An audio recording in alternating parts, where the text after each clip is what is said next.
आप सबसे पहले है कि आरएनए सीक के लिए हमें पहले एक एक्सपेरिमेंट करना पड़ेगा। एक्सपेरिमेंट के अंदर दो फैक्टर्स होते हैं, मैंने बताया थे। एक होते हैं फैक्टर्स, एक होते हैं पैरामीटर्स। फैक्टर्स होते हैं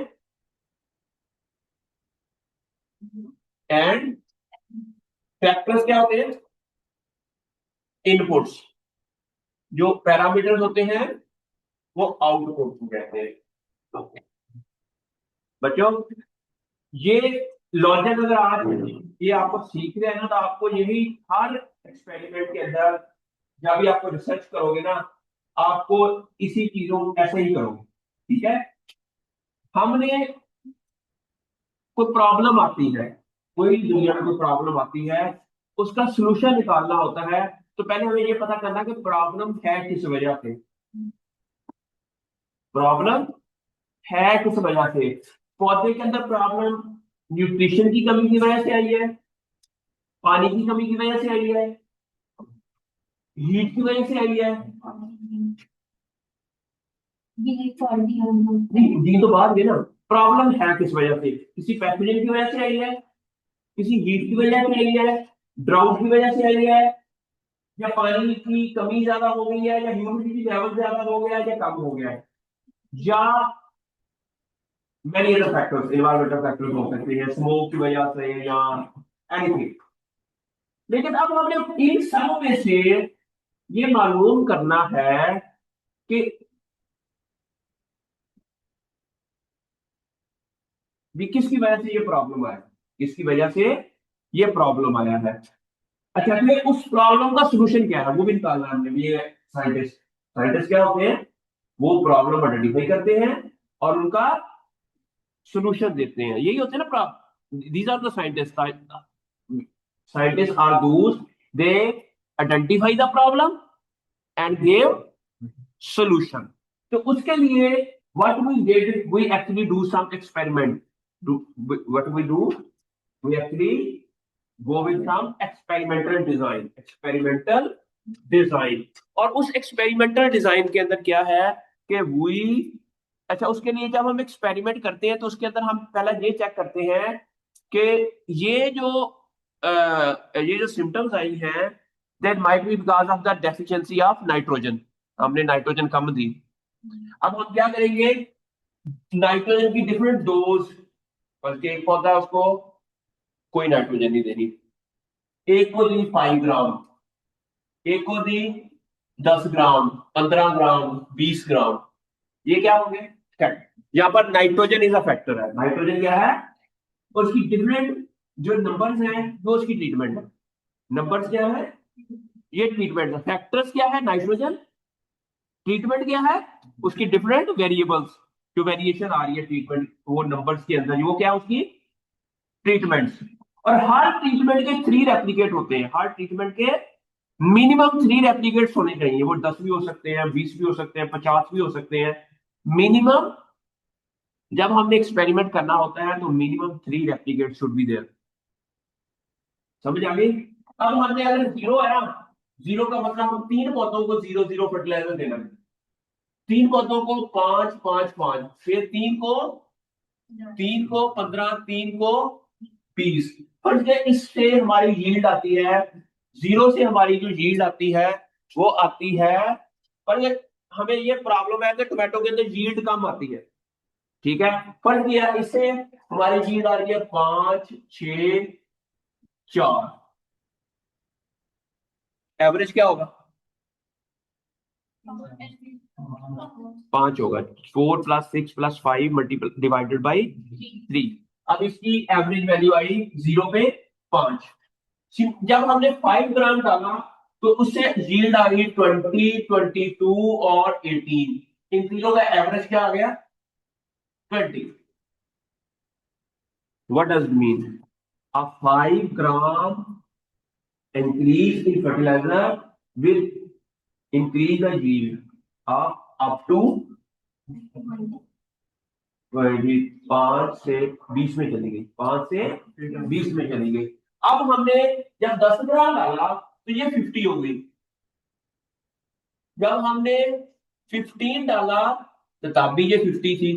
20 पे ये फिर 35 रह गई, कम हो गई। तो what is the best dose जिनके अंदर मिनिमम इनपुट्स हो और मैक्सिमम हो? This is experiment. अब हमने ये देखना है कि ये 10 पे 50 आई है, अब यहां से जीन का डाटा शुरू होना है। 10 ग्राम नाइट्रोजन ने या फर्टिलाइजर ने ऐसा क्या किया कि यील्ड बढ़ गई? ये क्वेश्चन है, ये साइंस है।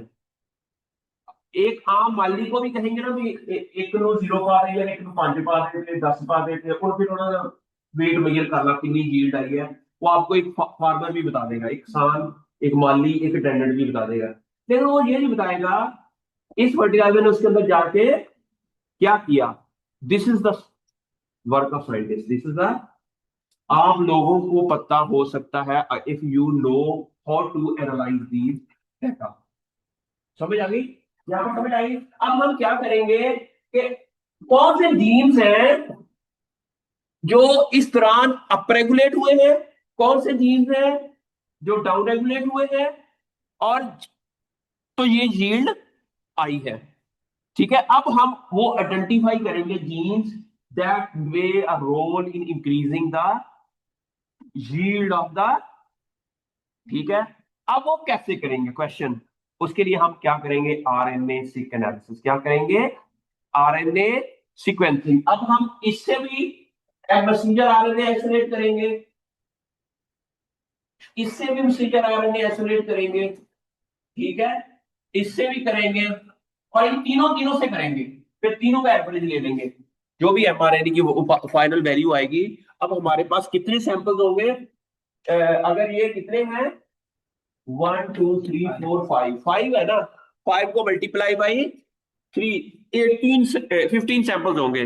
आप 15 सैंपल से आरएनए आप लैब में करोगे, आरएनए आइसोलेट करोगे, और फिर आप उसको क्या किस में कन्वर्ट करोगे? सीडीएनए। सीडीएनए क्या होता है? क्या होता है? Complementary DNA. कॉम्प्लीमेंट्री डीएनए क्या होता है?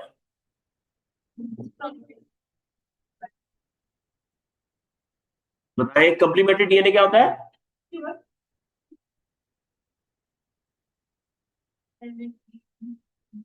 ठीक है, आरएनए से डीएनए। अच्छा, आरएनए से डीएनए को प्रोसेस को कहते हैं रिवर्स।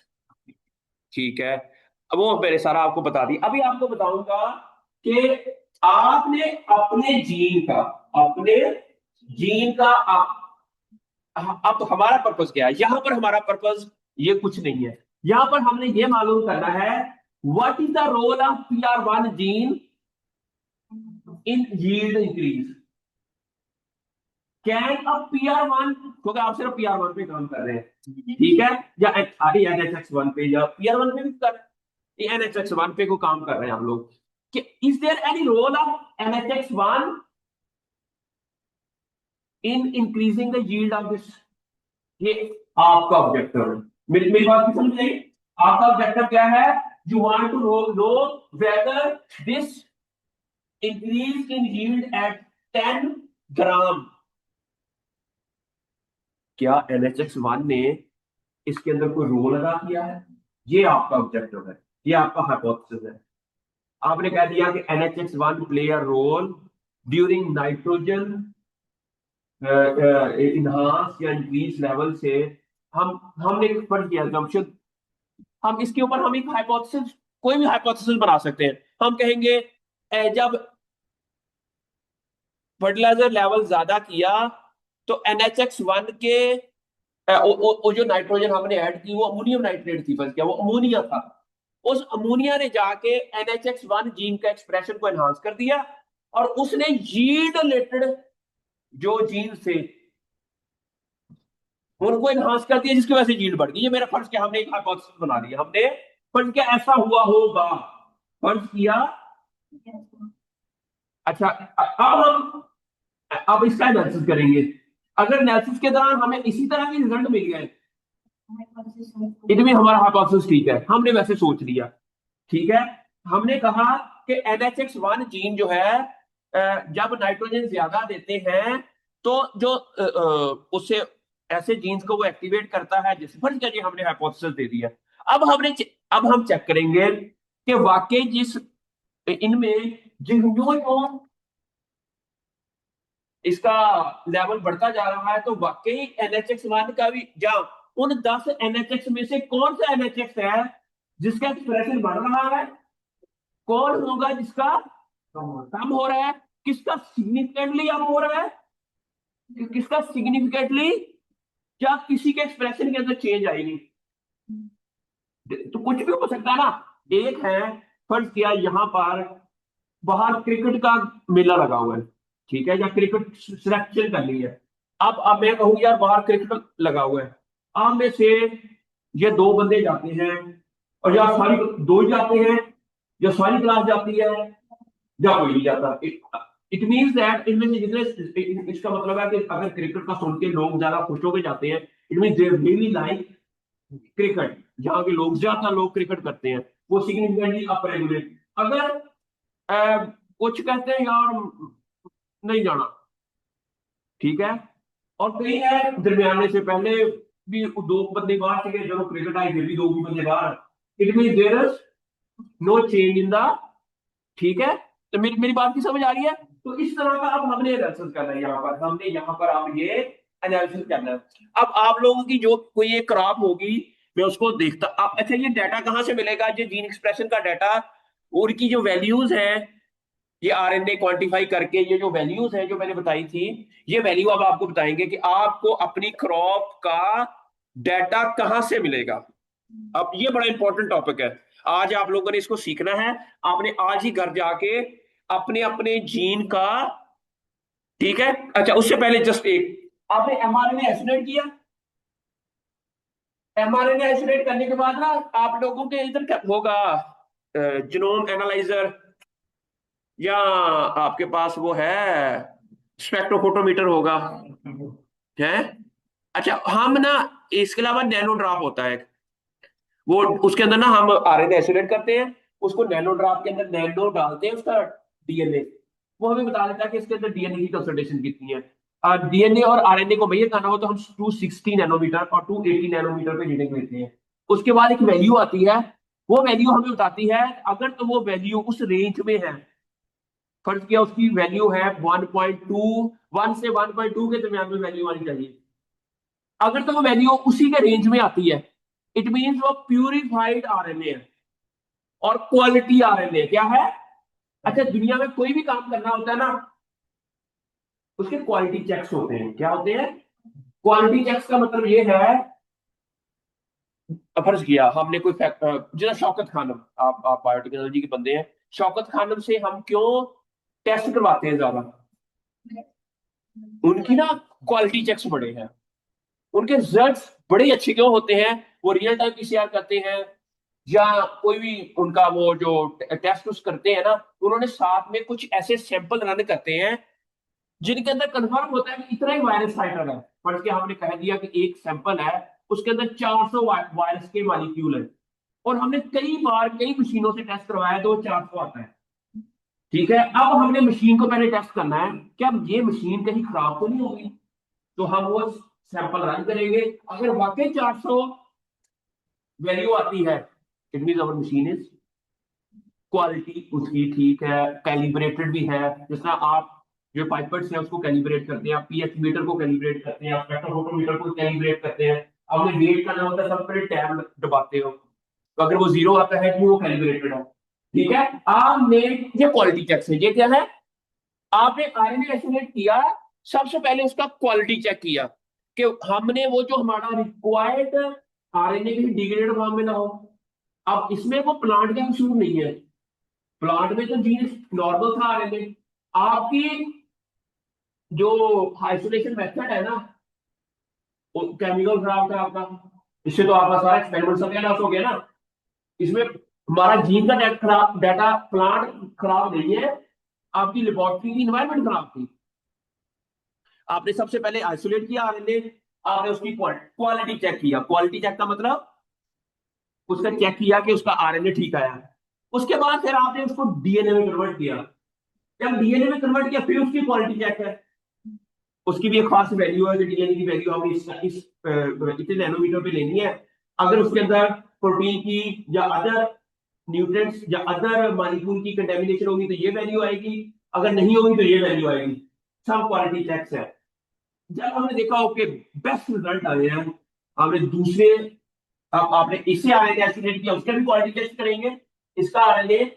अच्छा अगर इसके लिए इनिशियली हमने 5 माइक्रोग्राम आरएनए लिया है ना, तो इसमें भी 5 माइक्रोग्राम ही लेंगे, इसका भी 5 माइक्रोग्राम ही लेंगे, इसका भी। हर सैंपल का इक्वल वेट लेंगे, ये भी क्वालिटी चेक है कि ये ना हो कि बस ये हमने इसका 10 माइक्रोग्राम ले लिया, इसका 5 माइक्रोग्राम ले लिया, फिर तो इसका डेफिनेटली इसके अंदर जीन एक्सप्रेशन ज्यादा ही होगा। अगर एक चीज है, हालांकि वो कंट्रोल है, नहीं लगी समझ आपको? ठीक है, आपने हर सैंपल का सेम वेट लेना है, ये क्वालिटी चेक है। क्वालिटी चेक करने के बाद फिर सेम रीडिंग आई, वो उसके जो देख रहे हैं उस स्टेज में उसकी क्वालिटी आरएनए भी ठीक है, उसकी सीडीएनए बनाया वो भी ठीक है। अब आपने उसको सीक्वेंसिंग के लिए भेज दिया। अब आपने सीक्वेंसिंग होके आ गई, वो मशीन भी तो खराब हो सकती है सीक्वेंसिंग वाली, वो सीक्वेंसिंग वाली बच्चों मशीन भी तो खराब हो सकती है ना। आपका आरएनए ठीक था, डीएनए ठीक था, लेकिन वो मशीन का कैमरा थोड़ा सा लो क्वालिटी का था, जिसने वो चेक करना था कि एडेनिन गुआनिन साइटोसिन आ रही है, उसकी लाइट आ रही है। तो मेरी बात नहीं समझ आई ना बच्चे? पता क्या, मैं आपको सिर्फ पढ़ाता हूँ, आपने घर जाके ना इसकी केमिस्ट्री पढ़ा करें, आरएनए सिक होता क्या है, वर्क कैसे करता है, वर्क फ्लो आपको मुझसे ज्यादा नॉलेज होना चाहिए। मैं आई एम एक्सपेक्टिंग दैट। आप बायोटेक्नोलॉजी के स्टूडेंट हैं, मैं आपको कोई टॉपिक बताता हूँ ना, आप उसको ना लिटरेचर पे जाके हर चीज पढ़ लिया करें। हाँ, क्योंकि आप बीएससी ऑनर के स्टूडेंट हैं, BSc honour is equal to MSc botany, ऐसे ही है ना, एमएससी बायोटेक्नोलॉजी, एमएससी एमफिल बाद में आता है ना। आप बीएससी ऑनर के बाद आप एमएससी नहीं करते, मास्टर मास्टर ऑफ साइंस हो जाते हैं। अच्छा, किसी भी चीज का जब मास्टर ऑफ साइंस का मतलब पता क्या होता है? आप उस सब्जेक्ट की हर शय आती है आपको। एमएससी का मतलब क्या है? आपने उस सब्जेक्ट से रिलेटेड सारा दुनिया का नॉलेज आपने ले लिया है। अब एक सब्जेक्ट में एग्रीकल्चर बायोटेक्नोलॉजी पढ़ा रहा हूँ ना, का मतलब यह है कि मैंने आपको इतना अच्छे तरीके से पढ़ाया है, आपने एग्रीकल्चर बायोटेक्नोलॉजी का दुनिया जहां का नॉलेज यू हैव। अच्छा, एमफिल और पीएचडी का मतलब होता है आपने एग्जिस्टिंग नॉलेज के अंदर नॉलेज ऐड करना, रिसर्च के थ्रू आपने नॉलेज ऐड करना। वो पढ़ लिया आपने इसलिए यूके में बीएससी ऑनर के बाद एमफिल में कोई कोर्स वर्क नहीं है। यूके की जितनी यूनिवर्सिटीज हैं वो कहते हैं कि हमने बीएससी ऑनर करवा दी बच्चों को सारी नॉलेज दे दिया। अब एमएससी उनका एमफिल नहीं होता, वो एमरेस करवाते हैं। अभी अगर आपने बाहर में बीएससी ऑनर में टेक्नोलॉजी के स्टूडेंट्स को मिला था, ग्लासगो में गया था, ग्लासगो यूनिवर्सिटी 6 महीने के लिए। वहां पर जो बीएससी ऑनर करने के बाद वो ना 2 6 6 सेमेस्टर, 2 6 6 मंथ के ना 2 सेमेस्टर लगाते हैं बच्चों को, उसको कहते हैं मास्टर इन रिसर्च। क्या कहते हैं? एमरेस। वो एमफिल नहीं कहते उसको, एमरेस। एमरेस करने के बाद फिर वो पीएचडी में एडमिशन देते हैं डायरेक्ट। अच्छा, लेकिन आपको 2 सेमेस्टर 6 6 महीने एक लैब में गुजारने पड़ते हैं, एक लैब में फिर 6 महीने गुजारने पड़ते हैं। वो अगर आपने दोनों जगह अच्छी रिसर्च कर ली तो then you will be promoted to PhD. हाँ, लेकिन अगर बीएससी ऑनर के दौरान आपने 2 अच्छी पब्लिकेशन कर ली है बीएससी ऑनर के बाद, फिर आपको एमएससी एमएस करने की जरूरत नहीं है, डायरेक्ट पीएचडी। अब अभी इंशाल्लाह मेरे कई स्टूडेंट हैं इधर, जो आपको पता ना यूके और हांगकांग, ये यूके उसकी कॉलोनी रही है, हांगकांग उसकी यूके की, ताइवान ये वो सारा यूके के ही अंडर रहा है, जिस तरह वो कॉलोनी रही है, तो वहां पर सारा यूके वाला सिस्टम है। मेरे कई स्टूडेंट ने बीएससी ऑनर करने के बाद उनको डायरेक्ट पीएचडी में एडमिशन मिल गया होता, उनकी 12 12 10 10 11 11 पब्लिकेशन थी BS honour plant breeding and genetics के अंदर। जी वो जेनेटिक्स यही प्लांट बायोटेक्नोलॉजी होगी, उसके अंदर उनकी थी वो बीएससी। उसके बाद डायरेक्ट उनको after 3 to 4 year BSc honour 3 years के बाद वो इधर आके 0% लग जाएंगे। You don't need to go for, अगर आपकी बीएससी ऑनर के दौरान एक दो अच्छी पब्लिकेशंस आ गई हैं, then you can directly apply for PhD studies in UK and in most of the countries in Europe as well and China. समझ आ गई? अच्छा, अब इसका मतलब ये है कि now you have a plenty of knowledge. अब अगर मैंने आरएनए सिक के बारे में आपको पढ़ाया है, आप उसे बल्कि पूछे, सर ये आरएनए सिक का आइडिया किसको आया, ये आपके पास नॉलेज होना चाहिए। किसने सोचा कि जीन एक्सप्रेशन एनालिसिस होने चाहिए, जीन एक्सप्रेशन की पुरानी टेक्निक कौन थी, नई टेक्निक ये है। ये काइंडली आप लोग पढ़ के आए हैं। मेरी बात की समझ आई? आपने ये नॉलेज लेना है, आपके पास ये नॉलेज होना चाहिए। इसलिए मैंने पेपर के अंदर कुछ भी पूछ सकता हूं आरएनए सिक के बारे में। ओके, इंशाल्लाह डरा नहीं रहा मैं जैसे आपको एक करा रहा हूं कि you should have studied like this. जब तब आपके अंदर एक कॉन्फिडेंस आएगा, आप बातें करेंगे कॉन्फिडेंस के साथ, और कॉन्फिडेंस के साथ आप मेरे साथ डिस्कशन कर सकेंगे। शायद मुझे ना नॉलेज आता हो, मैं आपसे सीख लूं। मैंने कई ऐसा नॉलेज है, मैंने अपने स्टूडेंट से सीखा है, मैं उसको अप्रिशिएट भी करता हूँ। एक मेरी स्टूडेंट थी बीएससी ऑनर्स, उसने इधर से की, कैम से एफएल की, पीएचडी की। अभी वो जाती है तो मॉलिक्यूलर बायोलॉजी में उसकी पीएचडी है, तो बड़ी लोगों से इज्जत से पेश आती है, अच्छा महसूस करती है सारा। मैंने उससे सेमी सर्कुलर केसल पाथवे, ये जो PR1 पाथवे है ना, कि मैंने उससे सीखा था सबसे पहले। उसको उसने क्लास में एक प्रेजेंटेशन दी थी, तो मुझे बड़ा अच्छा आइडिया लगा उसका ना। तो उससे मैंने काफी चीजें, इस तरह एक और स्टूडेंट थी मेरी, उसने बताया कि सीडलेस फ्रूट कैसे बनता है, उसकी जेनेटिक्स क्या है। वो आज वो लड़की मैरी क्यूरी स्कॉलरशिप लेके उधर जर्मनी में बड़ी अच्छी पोजीशन के ऊपर है। ठीक है, तो आप, you guys can after BSc, वो बीएससी ऑनर ये इधर से कर लेता है ना, और इसकी अच्छी पब्लिकेशन आ जाती है ना, फिर वो यहाँ से एमफिल पीएचडी नहीं करता। नहीं सर, हमने नहीं इधर सिखाना, वो फिर मेरे बच्चे सारे ना काम छाट के चले जाएंगे यार। वो ट्रेन हो जाते हैं बीएससी ऑनर के दौरान, और उसके बाद वो सारे आउट ऑफ कंट्री। अच्छा, अब है तीसरा क्वालिटी चेक्स, क्या है? पहला आरएनए, डीएनए, फिर मशीन से आया डाटा, उसका भी क्वालिटी चेक्स। ठीक है, वहां पर क्वालिटी चेक्स करने के बाद फिर क्या होता है? नहीं नहीं नहीं, ये बताता हूँ आपको। 1 मिनट, ये अजान हो जाए। ओके, आपने क्वेश्चन किया था ना। अच्छा, अब है डाटा एनालिसिस। ठीक है, process and analyse raw sequencing data, bioinformatics tool है। उसके अंदर सबसे पहले हमारी जो फाइल आती है ना, वो फास्ट क्यू की आती है, QC। ये फाइल आती है मशीन से, क्वालिटी चेक फास्ट क्यू, उसको फास्ट QC कहते हैं। उसको फिर ये डिफरेंट ना टूल्स है, स्टार्स, डीसेक, ये सारे वो डिफरेंट सॉफ्टवेयर हैं। अच्छा, उसके लिए आपको बताता हूँ कि इसकी क्वालिटी चेक कैसे करते हैं, आरएनए कैसे। इसके लिए मैं आपको उसकी ना ये बता दूं पहले थोड़ा सा सादी सी लैंग्वेज में, बाद में आप इसकी डिटेल आप खुद भी पढ़ लीजिएगा, मैं भी पढ़ा दूंगा। फर्स्ट किया हमारे पास, ये फास्ट ए सीक्वेंस कौन सी होती है? ग्रेटर देन से शुरू होती है, जीन आईडी, और नीचे ATGCC। ठीक है, अच्छा, एक इसके अंदर ये जो फाइल आती है ना, वो फास्ट QC वाली आती है। फास्ट QC ये होती है, फर्क किया, ये जो इलोमिना सीक्वेंस होती है ना, इलोमिना, वो क्या करती है कि हम जब उसके ना PCR की तरह प्राइमर्स होते हैं, PCR का पता है, पॉलीमरेज चेन, उसके अंदर नया न्यूक्लियोटाइड ऐड होता है। अच्छा, अब ये देखो ना, ATGCC, यहाँ पर TAC प्राइमर है, फर्ज किया। ठीक है, और जब इसके अंदर ये नया न्यूक्लियोटाइड ऐड होगा ना, इसकी जगह G आएगा ना, जब G ऐड होगा तो ग्रीन लाइट प्रोड्यूस होगी। क्या होगी? Green light. इस तरह C के साथ भी G ऐड होगा तो ग्रीन लाइट। अगर यहाँ पर T है तो A ऐड होगा, A से फर्ज की ब्लू लाइट। उसके साथ जब वो A उसके साथ ऐड होता है ना, तो साथ में वो जो 3 फास्फेट होते हैं ना, उनमें से 2 फास्फेट रिमूव हो जाते हैं। वो जो रिमूव होते हैं उसके साथ लाइट लगी होती है, और वो लाइट चमकती है। वो उस चमकती हुई लाइट को ना कंप्यूटर रीड कर लेता है। क्या करता है? कंप्यूटर उसको रीड कर लेता है। अगर तो ग्रीन लाइट तो वो लिख देगा जी। अच्छा, लेकिन वो कितना कॉन्फिडेंस है कि ये जी है, ये उसकी क्वालिटी होगी।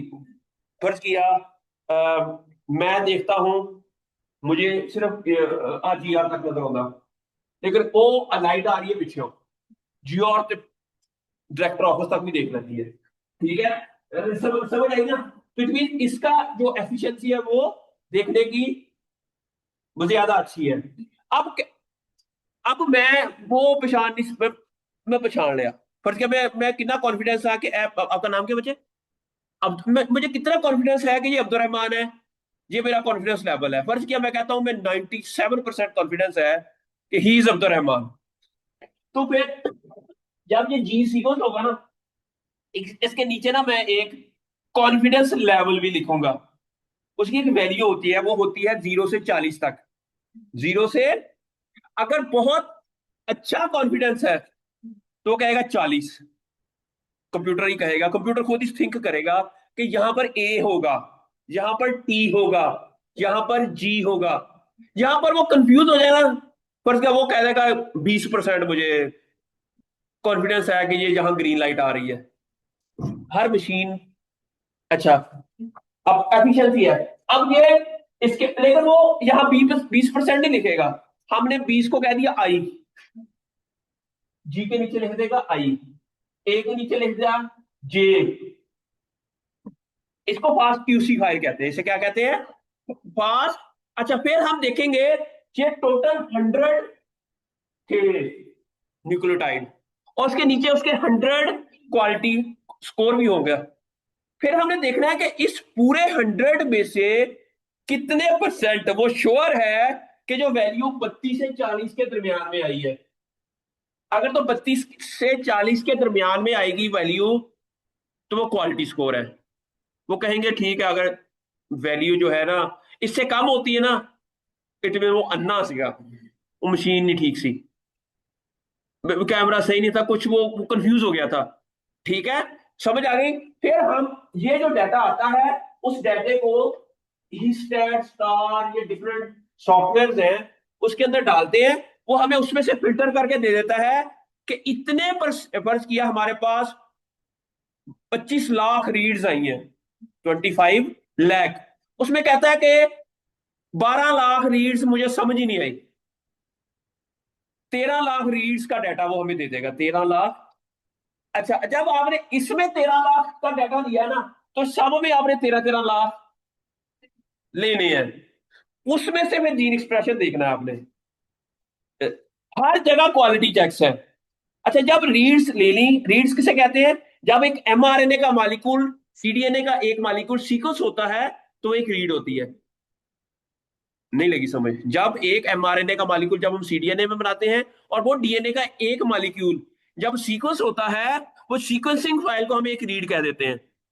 क्या कह देते हैं? एक रीड। अच्छा, नॉर्मली ये इलोमना डीएनए सीक्वेंसिंग है, इलोमना डीएनए सीक्वेंसिंग है। इलोमना वाले क्या करते हैं, इलोमना वाले ये करते हैं कि उन्होंने क्या किया हुआ है कि फर्स्ट किया 4 जीन्स हैं, G1, उसका एमआरएनए की लेंथ है पहले जीन की, जरा एमआरएनए सीडीएनए में कन्वर्ट होगा ना, पर क्या पहला जो जीन है उसका एमआरएनए की लेंथ है 1500 बेस पेयर,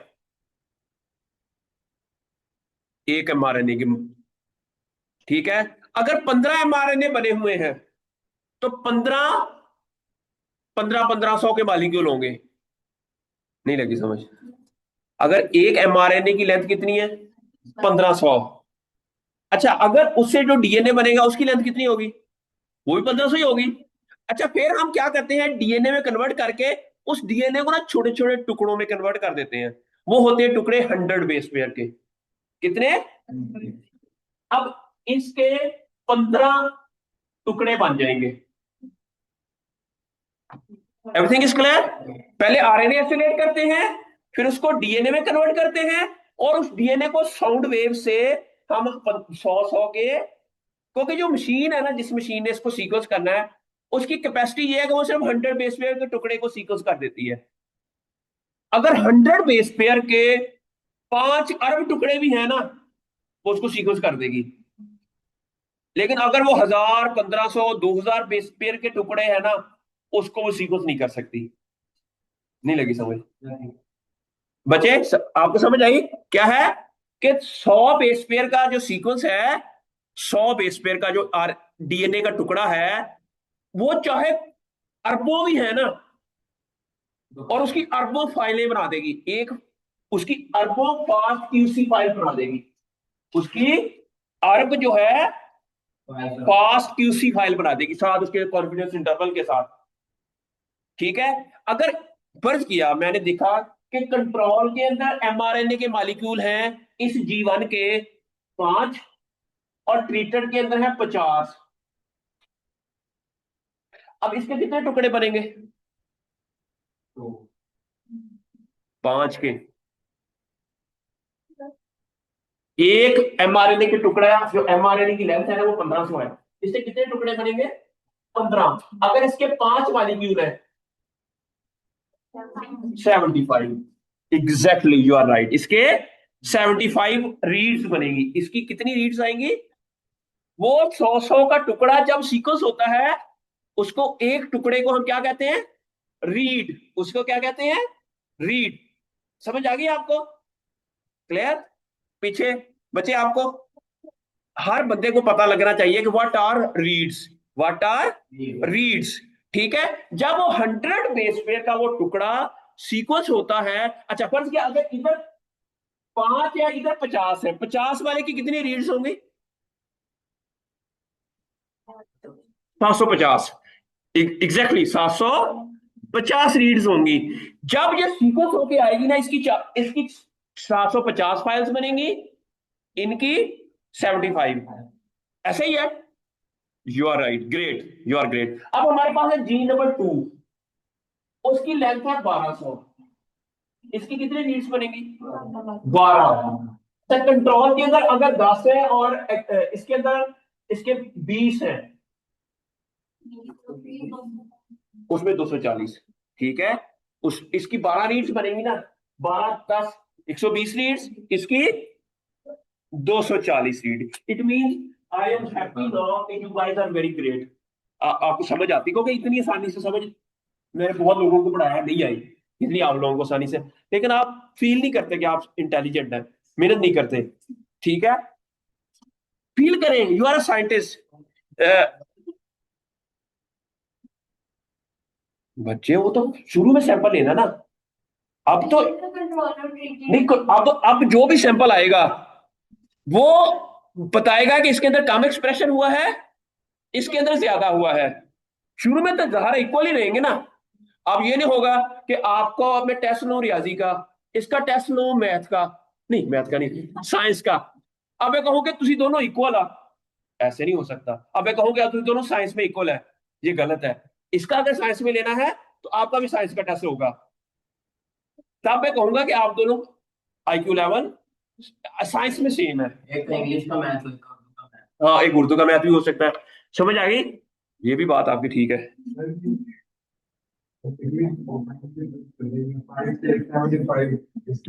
एक मिनट, RPKM। अच्छा मैं अभी करता हूँ बच्चे। अच्छा अब ना ये एक फार्मूला है, इसके बाद जो फाइनल रीड्स आती है ना, ये क्या लिखा हुआ है?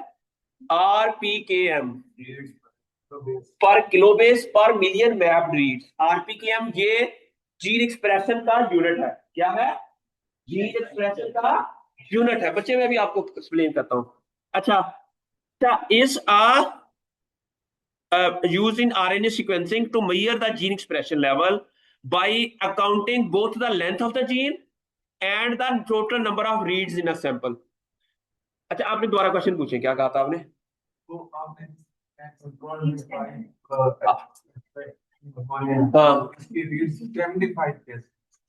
मैंने क्या कहा था कि एक जो मैसेंजर RNA है ना, उसकी लेंथ कितनी है? 1500 बेस पेयर है। एक मैसेंजर RNA की लेंथ कितनी है? अगर उसको 100 के टुकड़ों में डिवाइड करें तो कितने टुकड़े बनेंगे? 15। अगर एक के 15 बनते हैं तो 5 के कितने बनेंगे? 1500 बेस पेयर का एक मैसेंजर RNA की लेंथ जो है वो 1500 बेस पेयर है। तो अगर 5 मैसेंजर आरएनए हो,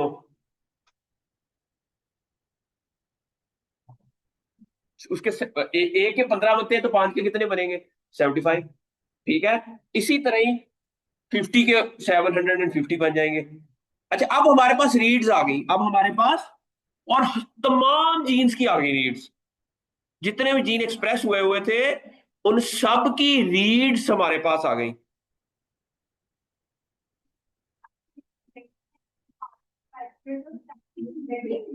हाँ, पता क्यों?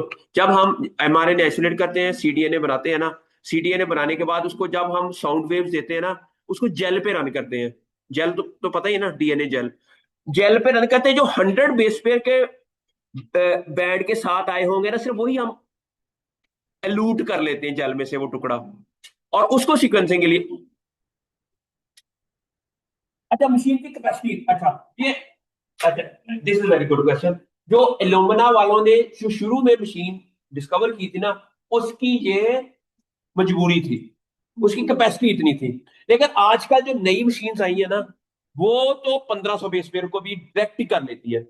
उसका फिर यूनिट भी और है, इसका तो रीड्स पर आरपीकेएम है ना, उसकी तो ट्रांसक्रिप्ट पर मिलियन भी वो ये अभी मैं आपको थोड़ा सा पुराना बता रहा हूँ। आजकल जो आपको अक्सर जीन एक्सप्रेशन में यूनिट टीपीएम भी मिलेंगे भी, इसमें रीड्स अब ट्रांसक्रिप्ट होगा, मतलब 1500 अगर 5 बार है ना, 5 बार सीक्वेंस हो जाएंगे, भी वो ट्रांसक्रिप्ट हो जाएगा, उसको क्या कहेंगे? फिर इस तरह आरपीकेएम है, एफपीकेएम भी है, वो डिफरेंट। इसको छोड़े अभी, आपने सबसे पहला यहां तक समझ आ गई? बच्चे, जब तक आपको समझ नहीं आएगी हम आगे नहीं जाएंगे। एवरीवन कहेगा कि मुझे, मैं वो लड़की जो मोबाइल देख रही है, आप बताएं। आप बच्चे इधर आ जाइए, इधर आए, इधर आओ बच्चे, बच्चे इधर आओ। ठीक है, आप मुझे बताएं कि आरपीकेएम क्या होता है?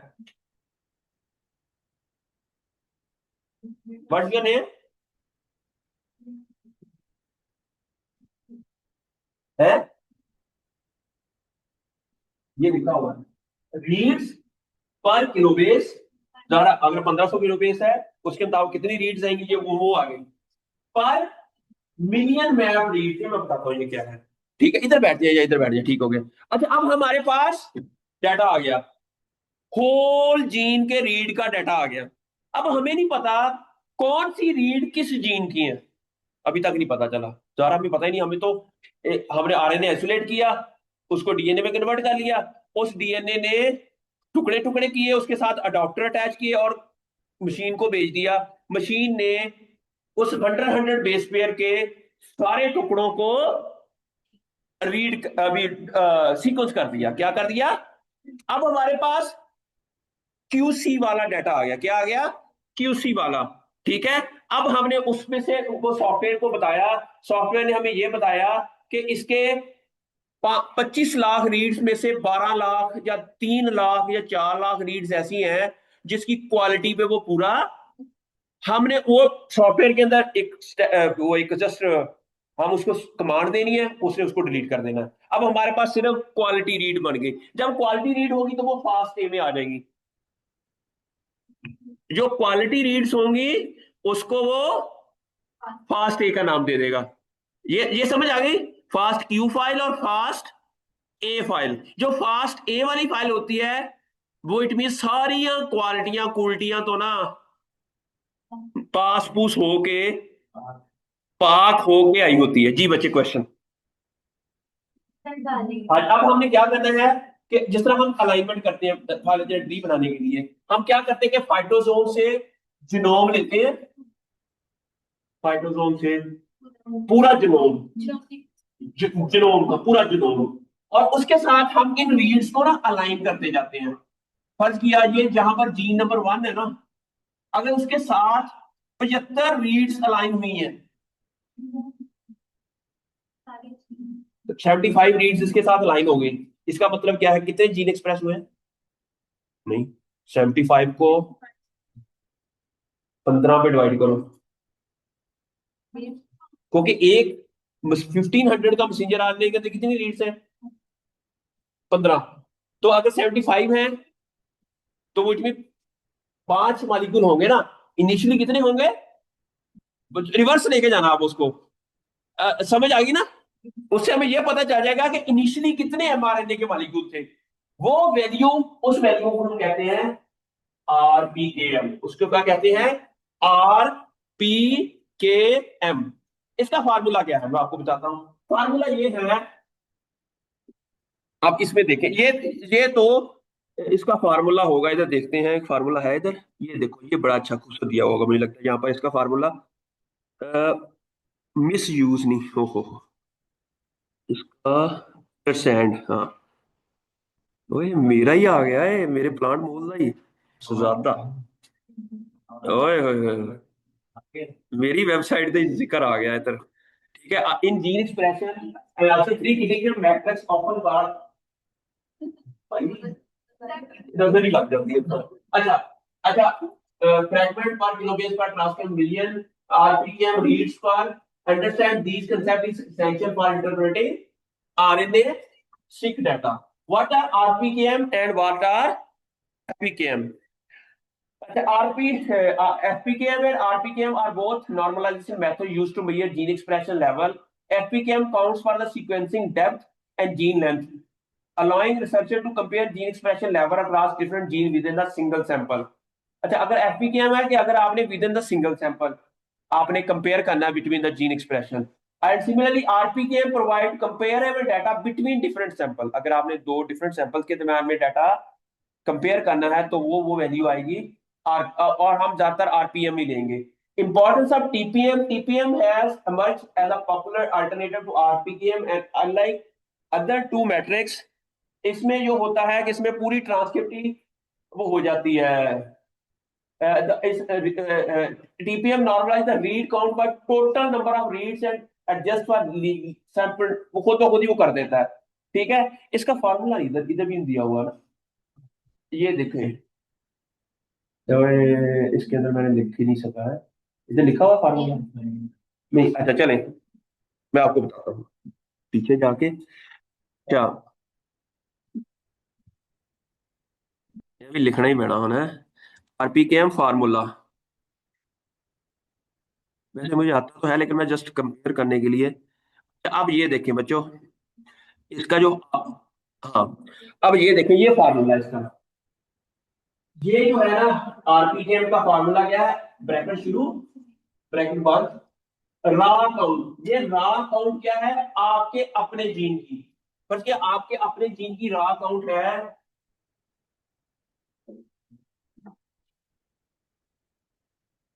75। ठीक है, divided by gene length. Gene length कितनी है? 1500। Divided by 1000। 1000 से पता क्यों डिवाइड करना है? क्योंकि हमने ना उसकी वैल्यू शॉर्ट करने के लिए, अब 1500 है ना, अगर 1500 लिखेंगे ना बड़ी वैल्यू आएगी। अब 1500 को 1000 पे डिवाइड कर देंगे 1.5, इसलिए ये इसको इस पे डिवाइड करेंगे तो वैल्यू क्या आ जाएगी? 1.5। ठीक है, इनमें 75 को 1.5 से डिवाइड करेंगे और छोटी वैल्यू आ जाएगी। लेकिन अगर हम 75 को 1500 पे डिवाइड करेंगे तो वो बहुत बड़ी, बहुत छोटी या बहुत बड़ी बात। हमने नॉर्मलाइज करना है, क्या करना है इसको? नॉर्मलाइज करना है। फिर नीचे है, इसके नीचे क्या है? टोटल, टोटल मैप रीड्स, एक जीन की नहीं, पूरे जीन की जो रीड्स है वो मिलियंस में आएंगी। मैंने कहा था वो 12 लाख हो सकती है, 1.2 मिलियन हो सकती है, 2 मिलियन हो सकती है, 3 मिलियन हो सकती है वो। फिर उसको भी डिवाइडेड बाय मिलियन। 1E6 का मतलब 10 लाख। 1E6 का मतलब है 10 लाख। फर्ज किया हमारे पास टोटल जो मिलियन आती है ना रीड्स, वो 2 मिलियन है। इसको 1 मिलियन से डिवाइड कर दें, मिलियन मिलियन से डिवाइड हो गया 2 को, ये 1 वैल्यू रह जाएगी। क्या रह जाएगी? 1। या अगर ये नहीं 2 रह जाएगी, सॉरी 2 आएगी क्योंकि 10 1 2 आएगी। समझ आ गई? इस तरह जो फाइनल आरपीकेएम की वैल्यू है ना वो शॉर्ट रह जाएगी, 2 रह जाएगी, 3 या 4 या विद इन अ रेंज रह जाएगी, क्योंकि बाद में हमने उसके ऊपर स्टैटिस्टिकल एनालिसिस करना है ना, इजी हो जाएगा हमारे लिए। अगर पहले ही वैल्यू 15 लाख है जीन एक्सप्रेशन की तो वो मुश्किल हो जाएगा। ये फार्मूला समझ आ गई, ये फार्मूला है। लेकिन ये सारा काम करने के लिए मैं मेरी ख्वाहिश होगी कि आप बड़े बड़े कंप्यूटर लें। ये ना सॉफ्टवेयर आपने सीखने हैं। ये मैं अभी शायद ना सिखा सकूं आप लोगों को। मैं अभी, क्योंकि हमने पेपर जो जनोबाइट वाला लिख लें, उसके बाद नेक्स्ट के ही क्लास में या आप लोग सीखिएगा इसको। क्योंकि बाहर जब आप जाते हैं ना, तो पहले जाते ही वो आपको ये डाटा दे देंगे, यार इस डाटे के मशीन से ये डाटा आ गया है, उसको पहले क्यूसी फाइल को फिल्टर करो, फिर उसको जिनोम के साथ मैप करो। इसके लिए आपको ना वो बड़ी मशीन, अच्छी रैम चाहिए, सुपर कंप्यूटर चाहिए ना, क्योंकि अभी आपके पास नहीं है, इसलिए मैं आपको करवा नहीं सकता। ठीक है, लेकिन ये सारा काम किया हुआ है उन्होंने। जो आपको मैंने देना है ना फाइल, जो आपने ढूंढनी है, वो जो फाइनल आरपीकेएम वैल्यू है ना हर जीन की, वो एनसीबीआई जियो में पड़ी है। वो कहां पड़ी है, समझ आ गई? अब आपको वहां में लेके जाता हूं, कहां जाना है, एनसीबीआई जियो। आपने जाना है, यहां पर लिखे NCBI Jio. Hopefully you understand what I mean. समझ आई? मुझे अच्छा मजा आ रहा है कि आप एक अच्छी क्लास को पढ़ा रहा हूं, लेकिन आप मुझे मेरी उम्मीदों पे पूरा उतरना है बच्चे। उतरेंगे? इरादा कर लिया है?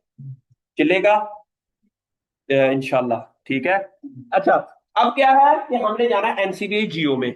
अच्छा, अब जियो क्या है, जीन एक्सप्रेशन ओमनीवास। ये आरएनए सिक का जो डाटा है ना, फर्ज किया आपने एक एक्सपेरिमेंट किया टोमेटो पे, आपने कोल्ड स्ट्रेस पे किया, कुछ कंट्रोल रखे, आपने उनमें से देखे कि कौन से टॉप 100 अपरेगुलेटेड जीन्स हैं, उनको स्टडी किया और उसको पब्लिश कर दिया डाटा को।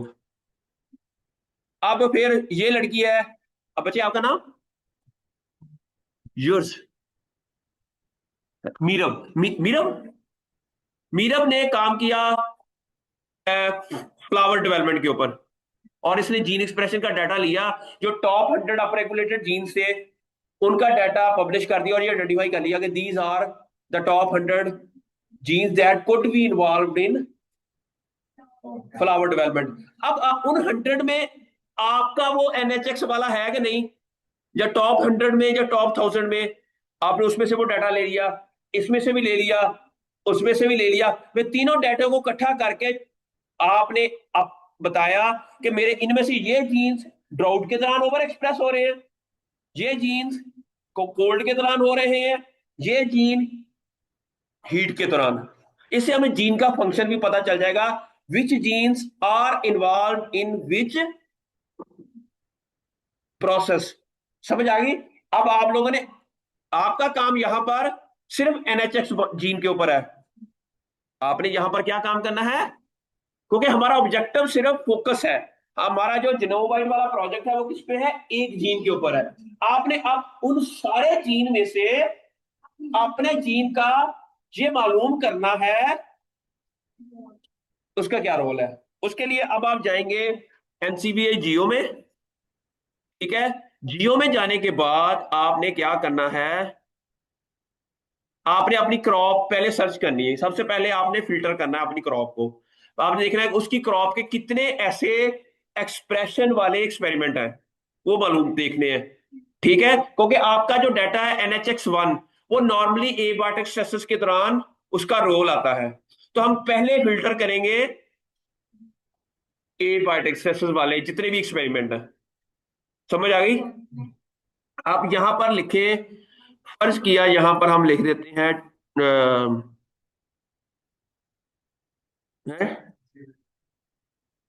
जिया मेज, चलो जी जिया मेज हमने लिख दिया, जिया मेज। ठीक है, ये कितने कितने एक्सपेरिमेंट है, not experiment has been done in the world on Zea mays. ठीक है, उसमें से आपने फिल्टर करने हैं अपने जीन्स, अपना जो स्पेसिफिक एबायोटिक स्ट्रेसेस वाले ना। अच्छा, अब यहां पर जाके आपने ना, यहां पर एक आएंगे लॉट ऑफ, इधर आएंगे ये वाला, इसमें जिया में इसको आपने दोबारा क्लिक कर देना। जब जिया में इसको क्लिक करेंगे ना, तो ऊपर सबसे पहले वो एक्सपेरिमेंट होंगे। समटाइम ऐसा भी होता है कि जिया में का सीड लिया, वो चूहों को खिला दिया, तो वो चूहों का एक्सपेरिमेंट है एक्चुअली, जिया मेज का नहीं है। सही है, तो उसका भी एक्सपेरिमेंट ये तो शो कर देता है चूहों वाला। आपने ज्या मेज वाले लेने हैं आपने, समझ आ गई?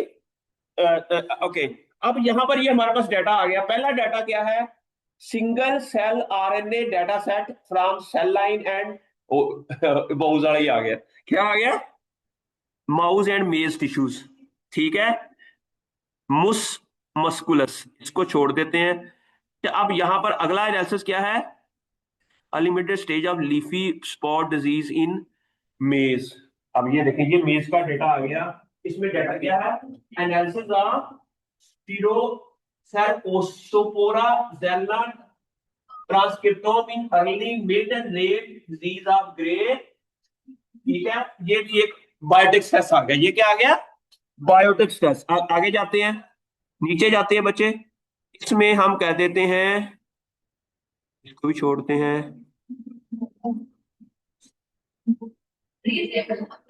अपनी क्रॉप का आपने लेना है।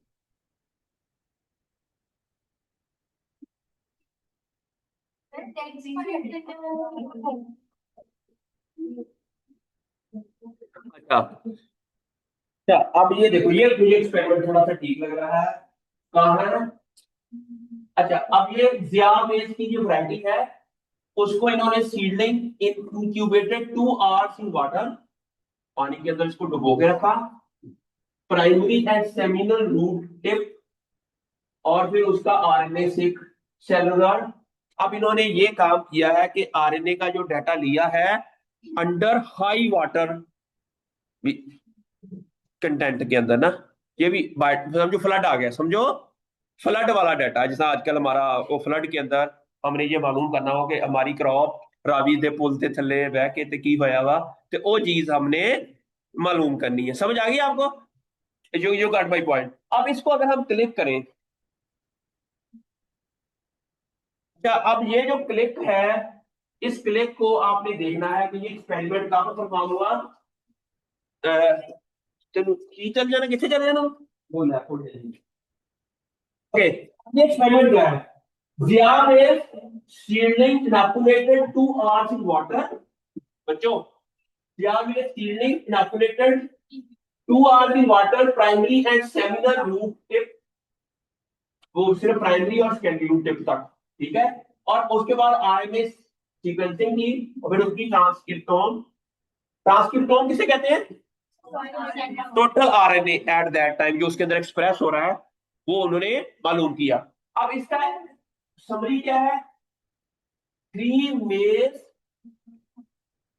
B cellular RNA sample were prepared from seedling treated with 2 hours in water and extracted cellular RNA directly from frozen root tips, or they are parallel experiment to compare two other types of RNA extracted from isolated nuclei।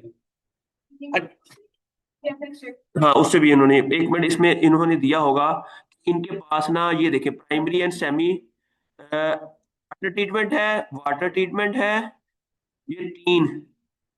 इसमें कुछ और भी है, ये भी water treatment है, ये भी वाटर ट्रीटमेंट है, ये भी है primary and seminal RNA cellular activity, bioreplicate 3, bioreplicate 4। इसमें तो कोई फर्क नहीं आएगा, इसको छोड़ दें, कोई मुझे ना मजा नहीं आया इस एक्सपेरिमेंट का। मैं बताता हूँ आपने। अच्छा, आप देखते हैं कोई और एक्सपेरिमेंट।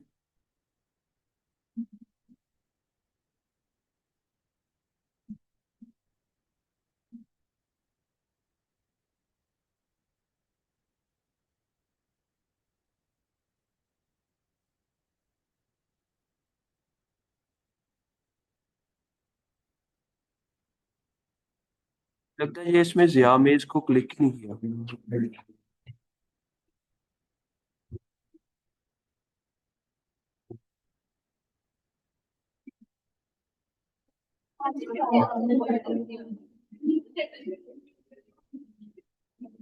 अच्छा चलिए, ये फिलहाल बच्चों, ये वाला एक्सपेरिमेंट हम देख लेते हैं। Early mid and late stage of ग्रीफी मोल्ड डिजीज ऑन मेज। ठीक है। अब इन्होंने कहा है अच्छा ये एक्सपेरिमेंट क्या है, ये पढ़े ना बच्चों, पहला क्या लिखा हुआ है यहाँ से। After from in the early bed and raised it praying spot in the males.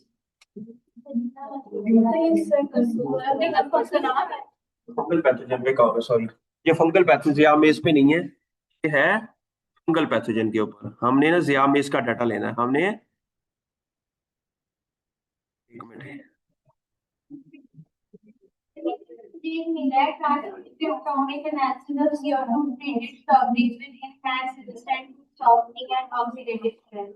चलिए ये आप ना मुझे व्हाट्सएप करें, उसका ऊपर वाला लिंक वो भेजिए मुझे।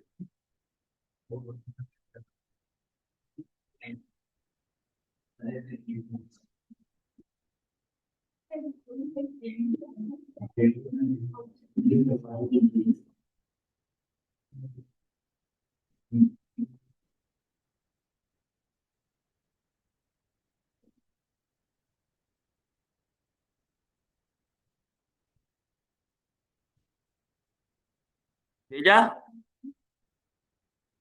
बच्चे, किधर है, कहाँ भेजा है? अच्छा चलें, है मैं डायरेक्ट ही देख लेता हूँ कि यहाँ पर हम लिख देते हैं स्ट्रॉबेरी, क्या लिख देते हैं, फ्रेजेरिया, नहीं इसको स्ट्रॉबेरी लिख देते हैं फिर, स्ट्रॉबेरी। ठीक है, हमने क्या किया, हम स्ट्रॉबेरी में गए। अच्छा अब यहां पर आपने क्या किया, फ्रेजेरिया वेस्का,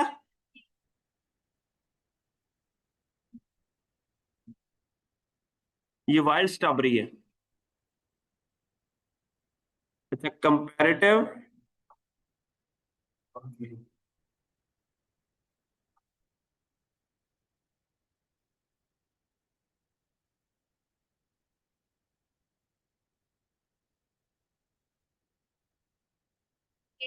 हाँ हाँ ये अच्छा है।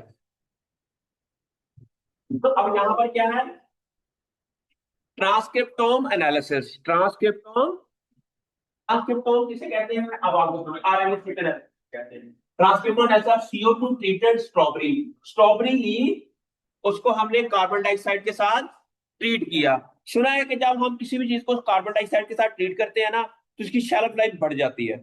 कार्बन डाइऑक्साइड क्या करती है कि वो बैक्टीरिया को, एंटी बैक्टीरियल भी होती है और काफी चीजें होती हैं, ठीक है, with enhance resistance to softening and, अगर हम CO2 को अप्लाई करेंगे उससे ऑक्सीडेटिव स्ट्रेस कम होगी, ठीक है, और राइपनिंग भी डिले हो जाएगी, सॉफ्टनिंग डिले होगी। जब सॉफ्टनिंग डिले होगी, टोमेटो है ना, जितना सॉफ्ट होता जाएगा खराब होता जाएगा, लेकिन अगर सॉफ्ट डिले हो तो शेल्फ लाइफ बढ़ जाएगी, तो शेल्फ लाइफ बढ़ जाएगी।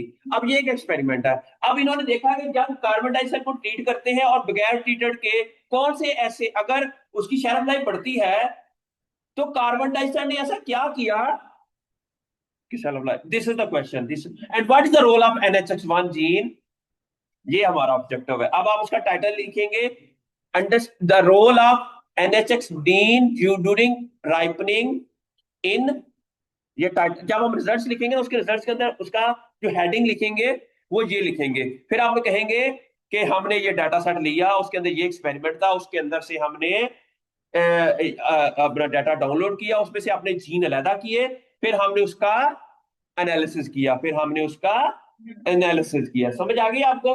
अच्छा अब ये एक्सपेरिमेंट, अब आपको ये मालूम करना दोबारा फैक्टर्स और पैरामीटर क्या है, इसमें फैक्टर्स, समझ आ रही है बच्चों? अच्छा अब ये देखें, अब इसमें identification of molecular determinant, identification of, अस्सलाम वालेकुम जी बच्चे, और अच्छा मैं ना अभी घंटा लग जाना मुझे, मैं किसी और डिपार्टमेंट में,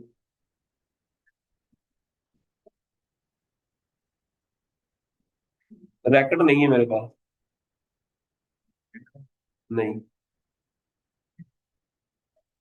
अच्छा, मेरी बात की समझ आई कि अब हमने मालिकुलर, अच्छा मालिकुलर डिटर्मिनेंट का मतलब मालिकुलर लेवल के ऊपर हमने स्टडी करनी है। कहते हैं ना यार ये पेपर ना, पेपर दे जो मालिकुलर टेक्निक पा दे तो पेपर अच्छी जगह पब्लिश हो जाता है, अक्सर ये कहते होते हैं ना। नॉर्मली हमारे जब रिसर्चर होते हैं ना, पहले लोग क्या करते थे, कार्बन डाइऑक्साइड की ट्रीटमेंट देती, शेल्फ लाइफ बढ़ गई, पेपर पब्लिश कर दिया। वो ये तो अब एंशियंट टाइम में ऐसा ही था। एंशियंट टाइम में फर्ज किया आपका नाम मरियम, मरियम बाग में जा रही थी, इसने देखा कि यार ਇਹ ਜਿਹੜਾ ਫੁੱਲ ਆ ਨਾ, इस पौधे ਤੇ फुल सिर्फ फरवरी में आता है। आपने नोट कर लिया कि वो तमाम पौधे जिनके ऊपर ऊपर ही किधर रह गया, वो ही चला गया है। ओ, मेरा ही इतने हो गया, नहीं हुआ, क्या हुआ इसको?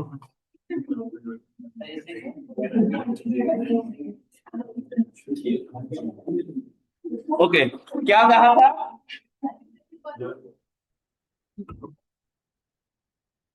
पानी कितने चले?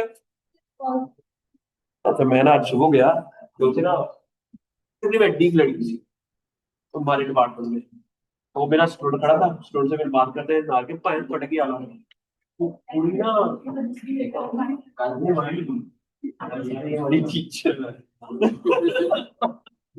वो ना पीएचडी कर रही है कैम में, सीएमबी में। तो एमएससी करके अभी पीएचडी कर रही है, उनको इधर आ गए, उनको पोस्ट मिल गया तो चल गया ना। मैं अपने को रखा सारा सिस्टम ही सारा कुछ ठीक है। तो अच्छा, अब हम क्या कर रहे थे कि हमने एक एक्सपेरिमेंट करना है, उस एक्सपेरिमेंट के नहीं, बाद में भी मैंने उसको सॉरी दिया, सॉरी बच्चे मैं समझा तुम्हारी छुट्टी दी है, वो इसकी खुशी लग रही थी, बहुत खुशी हुई मैंने ना अभी मैं। अच्छा है, अच्छा मैंने, अच्छा आप ये समझ आ गई आपको कि मालिकुलर डिटर्मिनेंट किसे कहते हैं? हाँ, फ्लावर फिल। अच्छा, मरियम गई, उसने देखा कि फ्लावर फरवरी में आते हैं, उसने जब ये पेपर पब्लिश किया होगा ना, वो हाई इम्पैक्ट फैक्टर वाला होगा उस टाइम, वो किसी ने दुनिया में नहीं देखा होगा। मेरी बात समझ लगी ना? वो आपका पेपर हम नेचर डार्विन लेवल का पेपर था, ठीक है। फिर एक और जीआर गई उतो, ए फरवरी च फ्लावरिंग क्यों होती है? तो उसने देखा कि सिर्फ उस साल सिर्फ ये फ्लावरिंग देता है जिस साल 10 से 20 डिग्री सेंटीग्रेड टेम्परेचर 6 दिन के लिए फरवरी में होता है, तभी ये फ्लावरिंग आती है। उसने इस प्रोसेस को कह दिया वर्नालाइजेशन। क्या कह दिया? चिलिंग, वो ट्रीटमेंट। और वो अब फिर आ गया है भाई, तुम्हारा नाम क्या है? मुदस्सर ने कहा कि ऐसा क्या होता है जब वर्नालाइजेशन होती है तो फ्लावरिंग आती है, उस दौरान पौधे के अंदर क्या होता है? तो इसने ये आइडेंटिफाई किया कि एक वर्नालिन हार्मोन प्रोड्यूस होता है। अच्छा, फिर एफ आई आ गया अगले साल, तो वो वर्नालिन हार्मोन जो है वो ऐसा क्या करता है कि इन जीन्स को, जब तक जेनेटिक्स का दौर आ गया, जब तक उससे पहले जेनेटिक्स का दौर नहीं था, अब डीएनए का वाटसन क्रिक मॉडल आ गया था और वो सारा तो उसने देखा कि अच्छा वो कौन कौन से जीन्स हैं जो इस दौरान अप रेगुलेट होते हैं, कौन से जीन्स हैं। अच्छा, इस तरह रिसर्च होती है। अगर अब कोई कहे जीआर का भी मैंने मार्च में पौधा देखा, उसके ऊपर फूल थे, अब वो पेपर पब्लिश नहीं होगा। अब जब तक उसको, अब टेक्नोलॉजी की जरूरत है उसको अब, इसीलिए बायोटेक्नोलॉजी के पेपर एग्रीकल्चर सिंपल प्लांट या बॉटनी या zoology के पेपर से ज्यादा अच्छे पेपर पब्लिश होते हैं और ज्यादा अच्छे जर्नल्स में पेपर पब्लिश होते हैं। वजह क्या है कि हम उसको मॉलिक्यूलर लेवल के उसकी अंदर की जो रीजन है वो भी तलाश कर लेते हैं, व्हाई दिस इज हैपन। अब हमने ये तलाश करना है, उसके लिए RNA seek analysis. That's why लोग ना फिर हमसे जलते हैं, गिड़ियों गल्ला करदा ना शफीक, ये तो एग्रीकल्चर दी है ही नहीं। हालांकि ये ये सारी एग्रीकल्चर की है, सारी। यार एग्रीकल्चर कोई इंप्रूवमेंट है, एडवांस टेक्नोलॉजीज हैं। ਉਹ ਮੇਰੇ ਨਾਲ ਨਾ ਕੋਈ ਚੱਲਦਾ ਹੀ ਉੱਥੇ ਸਰ ਕਹਿੰਦੇ ਸ਼ਵੀਕ ਜਿਹੜੀਆਂ ਗੱਲਾਂ ਕਰਦਾ ਨਾ ਇਹ ਨਾ ਕੋਈ ਏਲੀਅਨ ਆਏ,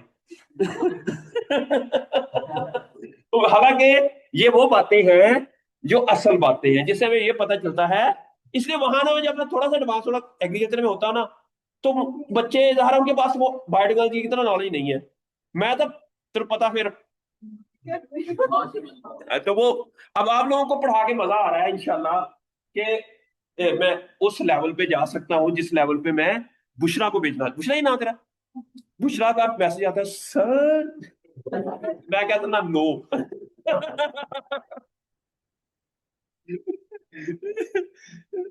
सर मेरा कंप्यूटर खराब है, सारा का कंप्यूटर। मैं कह मेरा दिमाग खराब है। मैं कहता ओके सॉरी। अच्छा अब हमने क्या किया? अच्छा अब इसका आइटम देखते हैं। हमने डिप्लॉयड स्ट्रॉबेरी, उस स्ट्रॉबेरी का नाम है one of the greatest threat to strawberry is rapid softening. वही कहानी जो मैंने आपको पहले बताई है। ठीक है, हालांकि ये मैंने कभी नहीं पढ़ा था, मुझे पता था। और प्लस क्या है? सख्ती। ओ शताब्दी क्या है? सख्ती। फर्ज किया इसको जो फोर्स लगी है ये मेजर कर सकें, ये होगी इसी फर्मनेस। लेकिन अगर ये सॉफ्ट हो जाएगी तो जब इसको सॉफ्ट इसका जो रिएक्शन आएगा वो जरा हल्का होगा, वो भी मेजर कर ले, उसे कहते हैं फर्मनेस। इस तरह की ना जो जो मीटर है ना उसको कहते हैं पनीट्रोमीटर। क्या कहते हैं? मेरे पास ऑफिस में पड़ा है, उधर लैब में पड़ा है पनीट्रोमीटर। उसे क्या कहते हैं?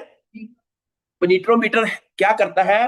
वो हमें ये बताता है कि सरफेस के अंदर कितनी हार्डनेस है, कितनी स्मूथनेस है, सॉफ्टनेस है। ठीक है। अच्छा अब है कि फर्मनेस। अच्छा therefore we preferred RNA-seq analysis constructing a gene co-expression network to identify which molecule determinate to play a role in cell wall integrity। जितनी सेल वॉल आपस में मजबूत होगी, शेल्फ लाइफ ज्यादा होगी। ठीक है, उन्होंने कहा कि CO2 ने क्या किया कि सेल वॉल मजबूत होगी। एंड अब हमारा ऑब्जेक्टिव क्या है? What is the role of NHX1 इस मजबूती ਦੇ ਵਿੱਚ? क्या ਉਹਦਾ पॉजिटिव रोल है या इसका नेगेटिव रोल है, ये हमने मालूम करना है। अगर चेंज ही नहीं हो रहा है तो इसका कोई रोल नहीं है इसमें, दे आर नॉट। फिर हम कोई और एक्सपेरिमेंट देखेंगे। समझ आ गई आपको? लेकिन ये इस एक्सपेरिमेंट से डाटा को भी आपने प्रेजेंट करना है कि आपने बता दिया कि इसके दौरान इसका कोई रोल नहीं। ये भी एक रिजल्ट है, ये भी एक रिजल्ट है। आपने ये आइडेंटिफाई कर लिया कि there is no role of this NHX1 gene in soft and ripening और हार्डनिंग ऑफ द। कुछ ना कुछ तो डाटा आएगा ना। लिखेंगे, लिख सकते नहीं, आपने लिखने हैं। कोई और भी experiment? आपने 4-5 जितने ज्यादा एक्सपेरिमेंट करेंगे उतना ज्यादा डाटा अच्छा कुक हो जाएगा, आपको अच्छी अंडरस्टैंडिंग हो जाएगी जीन्स की। ठीक है, आपको ज्यादा अंडरस्टैंडिंग हो जाएगी what could be the function of my gene under different metabolic pathways or process or stresses or growth। Even मैं आपको कहूंगा कि आगे कुछ ऐसा भी एक्सपेरिमेंट किया होगा जिसके अंदर उन्होंने सिंपल ये एक्सपेरिमेंट किया होगा कि expression of genes in different part of strawberry. पर एक ही बार उसने रूट से भी डाटा लिया at the same time, shoot पे भी, लीव से भी, फ्लावर से भी, राइपनिंग के दौरान भी, एक ही फ्रूट के ऊपर। फिर हमें पता चल जाएगा कि what is the where your NHX1 gene is expressed more and where it expressed less। उससे हम उस डाटा से वो समझ आ जाएगी। समझ आ गई आपको? अब इसका मैं ओवरऑल डिजाइन देखता हूं। ओवरऑल डिजाइन क्या है? राइप मारा दी बायो स्ट्रॉबेरी का नाम है। इमीडिएटली आफ्टर राइप, राइप का मतलब है राइप हुआ हुआ है। Immediately after the harvest were used as control. उसको हमने एज ए कंट्रोल यूज किया, जिसको अभी कोई ट्रीटमेंट नहीं दी। ठीक है, फिर those place directly in chamber at 20 degree centigrade and 80% for 2 non cold storage. The strawberry treated at 20 degree centigrade for 1 day followed by 7 days. अब इसको ना थोड़ा सा अंडरस्टैंड करते हैं बच्चों। मार्कर मेरे पास है। अब आपने ना इसको आपने टेंशन नहीं लेनी, कोई भी डाटा आना है ना उसको टेंशन नहीं लेनी। आपने पहले पढ़ना है, नहीं समझ आती है फिर लिखना शुरू करते हैं। कई कई बंदों को पढ़ के समझ आ जाए, कईयों को लिखने को, कई को डिस्कशन करने से। तेरा मैनी वे। अल्लाह मियां क्या है, हर मुश्किल के साथ आसानी है, बाद च नहीं, बल्कि यार एक मुश्किल है इसके साथ मरियम उसकी आसानी है। समझ आ गई? अल्लाह मियां ने कहा बात ज नहीं, बिल्कुल। अच्छा, हम ना एक बार, आपको पता होगा कि मरी में एक बार वो तूफान आया था। मैंने बता रहा, उस टाइम बोलता हूँ अल्लाह मियां ने हमें वो इस सूरत ने हमें बचा लिया था। जब मैंने पढ़ा ना इन्ना मालूसी युसरा, तो मैं कहा यार इंशाल्लाह निकल जाना है। उधर ही मैं, मेरे नाल ज्यादातर मेल स्टूडेंट थे, मैंने कहा बच्चों कड्डो बाहरों जिथे कोई पसीना सानी ना। इतना बड़ा बुरा हाल हुआ हुआ था कि हम पैर बाहर निकालते थे, वो पैर सूजे हुए सी, इतनी सर्दी सी, इतनी, तो बाहर निकालते थे तो बाहर निकलते थे तो ठंड लगती थी, अंदर निकलते थे अंदर क्योंकि ਅਸੀਂ ਉਹ ना ਉਹ ਠੀਆਂ पिकअप टाइम ਉਹਨਾਂ 'ਚ बैठे सी। लेकिन बच्चे मेरे स्टार्ट के स्टूडेंट, उन्होंने 8 के 10 घंटों में हम मरी से पिंडी पहुंचे। हालांकि वो 45-20 मिनट का रास्ता है, हम वहां से वहां को 8 से 10 घंटों में पहुंचे। तो बड़ा मुश्किल आया था, लेकिन हर मुश्किल के साथ आसानी है। तो इसलिए इसको टेंशन नहीं लेनी। आप बायोटिकल जी, आप आपने रख लिया, आपने चूज कर लिया है, आपने इसको रिलैक्स होकर पढ़ना है। ये थोड़ा सा टेक्निकल सब्जेक्ट है, मुझे पता है, इसमें थोड़ा सा, अगर हम सोशल साइंसेज या आर्ट और अगर दूसरी साइंसेज को देखें तो दिस इज वेरी टेक्निकल। लेकिन आपने चूज किया है तो आप, पसंद है ना आपको, मुझे तो पसंद है, मुझे तो बायोटिकल इतनी अच्छी लगती है कि बहुत अच्छी लगती है। I really love, that's why I choose biotical आते हैं। अच्छा, अब है दूस प्लेस डायरेक्टली इन, अच्छा अब है यहां पर कंडीशन क्या है? सबसे पहला क्या है? Immediately after harvest was used as a control. हमने राइट मेरा दिस बॉय स्ट्रॉबेरी, ठीक है, इसको हार्वेस्ट किया, राइट राइट है, और उसको हार्वेस्ट करने के बाद 2 घंटे, right immediately after harvest one use as control. It means harvesting के 2 घंटे बाद, हार्वेस्टिंग 2 आवर्स आफ्टर हार्वेस्ट, उसको एज ए कंट्रोल। अब कंट्रोल क्या है? Those place directly in a chamber at 20, इसको 20 डिग्री सेंटीग्रेड पे रखा, ठीक है, और उसकी ह्यूमिडिटी कितनी थी? 80% for 2 days in non cold. अगर 20 डिग्री सेंटीग्रेड का मतलब है रूम टेम्परेचर है स्टैंडर्ड। लेकिन वो ज़ाहिर है यूरोप, मुझे लगता है ये ब्राजील का इलाका है जहां पर वो टेम्परेचर नॉर्मली रूम का टेम्परेचर इतना होगा। उन्होंने कहा ना नॉन कोल्ड, नॉर्मल स्ट्रॉबेरी पड़ी है, कोई ट्रीटमेंट नहीं दी, लेकिन उन्होंने देखा कि उसकी ह्यूमिडिटी इतनी है इतनी, और ये इसको एज ए कंट्रोल, ठीक हो गया। अब दूसरा, why the strawberry stored at 20 degree centigrade for 1 day, ये इन्होंने 2 डेज के लिए की है। इसके बाद एक और ट्रीटमेंट ली, उसको 20 डिग्री सेंटीग्रेड पर 1 दिन के लिए, following 7 days storage at 1 degree centigrade. फिर उनको दूसरी ट्रीटमेंट ये होगी, एक ट्रीटमेंट ये थी, उसको 20 डिग्री सेंटीग्रेड पे नहीं रखा, कितने के लिए? 2 दिन के लिए। दूसरा ये था, उसको 1 दिन के लिए पहले 20 पे रखा, फिर 7 दिन के लिए, ठीक हो गया।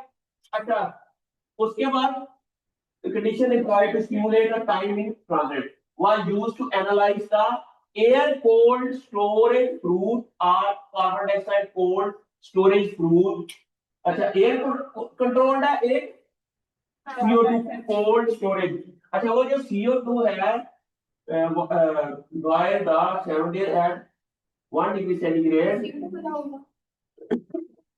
आप इन्होंने एयर कोल्ड स्टोरेज और, अच्छा दोनों है, दोनों ही है। वो जो स्टोरेज है ना, उनके अंदर कुछ के अंदर सिंपल एयर है, कुछ स्टोरेज 1 डिग्री सेंटीग्रेड में ऐसी है जिसके अंदर कार्बन डाइऑक्साइड है। समझ आ गई? अच्छा, अब जो CCS किसे कहते हैं? जो कोल्ड कार्बन वाला, ठीक है, कार्बन कोल्ड स्टोरेज वो CCS है। ACS है एयर कोल्ड स्टोरेज। दोनों को 1 डिग्री सेंटीग्रेड पे रखा है, एक को जस्ट एयर के साथ। अब ये चीजें ना आपने टेंशन लेके नहीं, आपने रिलैक्स होके, जब ये समझ आ जाएगी ना आपको, फिर आप एनालिसिस करोगे ना तो आपको समझ आ जाएगी चीजों को। समझ आ गई?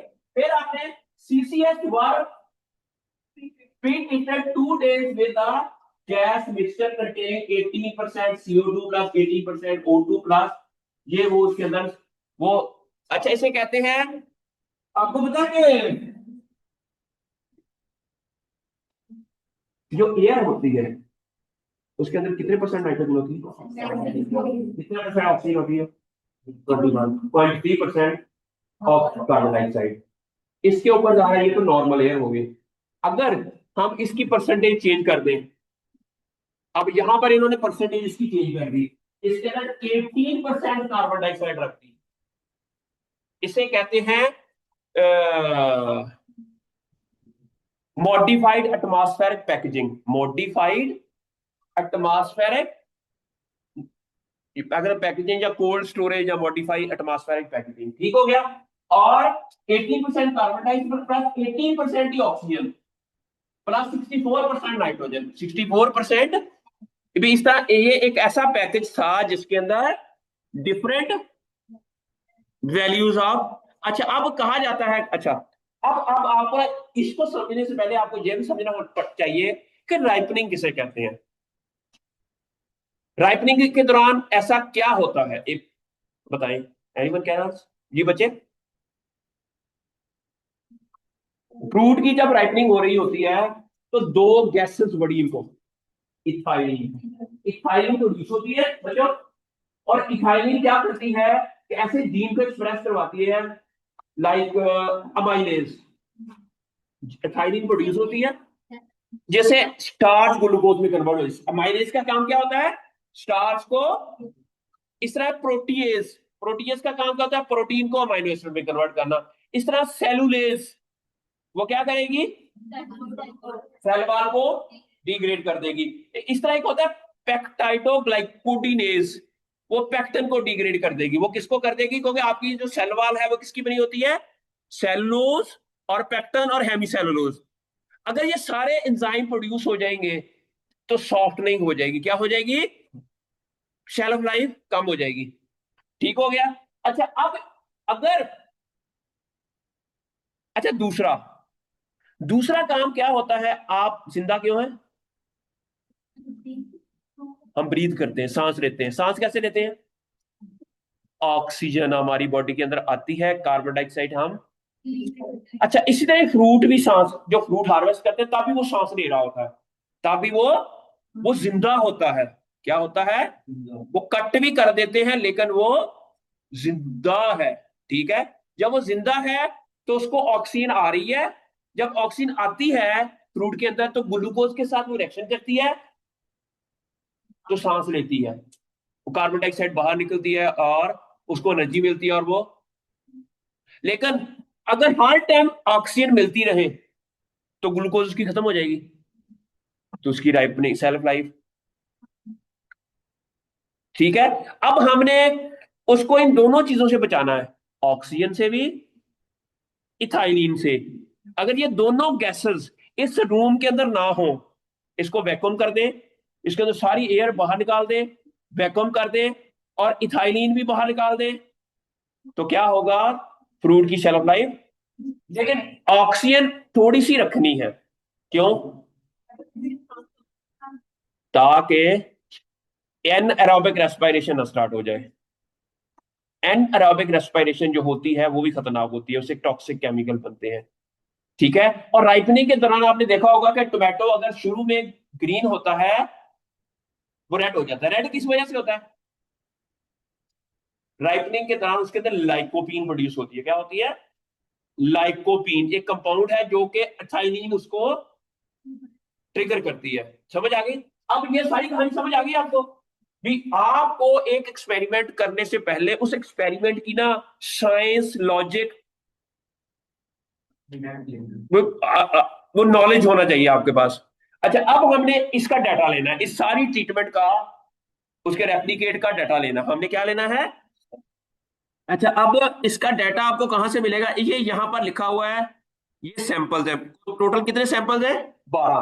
कितने हैं, after harvest biological replicate 1, after harvest biological replicate 3 replicate है। फिर एयर कोल्ड स्टोरेज, ठीक है, उसके 3 रेप्लिकेट, CO2 कोल्ड स्टोरेज, फिर नॉन कोल्ड स्टोरेज जो बिल्कुल ही store with normal temperature. Non cold storage का मतलब है 20 डिग्री सेंटीग्रेड पे स्टोरेज है, 20। अब हमारे पास ये सैंपल है, अब हमने ये चेक करना है कि इन 12 सैंपल्स में 4 ट्रीटमेंट है। जो कौन सी ट्रीटमेंट है? 1 2 3 4, 4 ट्रीटमेंट है हमारे पास। कितनी है? 4 ट्रीटमेंट है।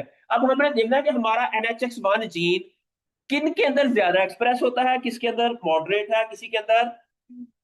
ठीक है, समझ आ गई बच्चों? अब जो डाटा कहां से मिलेगा, क्वेश्चन ये है कि वो RPKM की वैल्यू इनकी वो कहां से मिलेंगी। अब आपने बिल्कुल इसके नीचे चले जाना है बच्चों, नीचे आ जाए। एक्सीलेंट बच्चे, मरियम आपने बड़ा अच्छा डाटा दिया, दैट्स ग्रेट। ठीक है, अब आगे ये इस एक्टिविटी को आपने अपने अपने जाना है और इस एक्टिविटी को क्लिक कर देना है। ये जो डाटा आया हुआ है ना, ये जो प्रोसेस्ड डाटा है, डाउनलोड में जाके आपने इसको डाउनलोड कर लेना। समझ आ गई? अब यहां से अब आपने लगानी है उसकी स्टैट।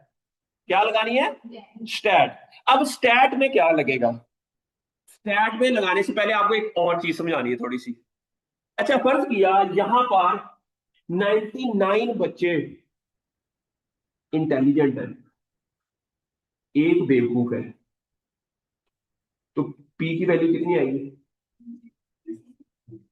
नहीं, फर्ज किया एक या एक श्रीलंका से, बाकी 99 पाकिस्तान नहीं है, तो श्रीलंकन की रेशो कितनी है? 1/100। तो वैल्यू क्या आएगी? 0.01। पॉइंट। अच्छा, कहा जाता है कि अगर यहां पर 20% पाकिस्तानी होते हैं, 20% इंडियन होते हैं, 30% श्रीलंकन होते हैं, तो किसी एक की भी वैल्यू 0.05 से कम नहीं आनी थी। अगर फर्ज 20 है ना, आउट ऑफ 100 मल्टीप्लाई बाई 100, तो कितने आ गए? पी की वैल्यू क्या आ गई? 20। पी की वैल्यू क्या आ गई? या 20/100 कोई करे तो पी की वैल्यू 0.2। 0.2 का मतलब है 0.05 से ऊपर है।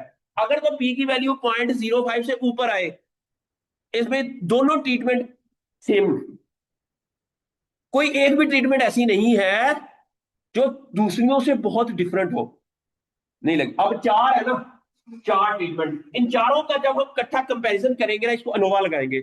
जब अनोवा लगाएंगे, अगर पी की वैल्यू हमारी 0.05 से ऊपर आए, इट भी चारों ट्रीटमेंट सेम है।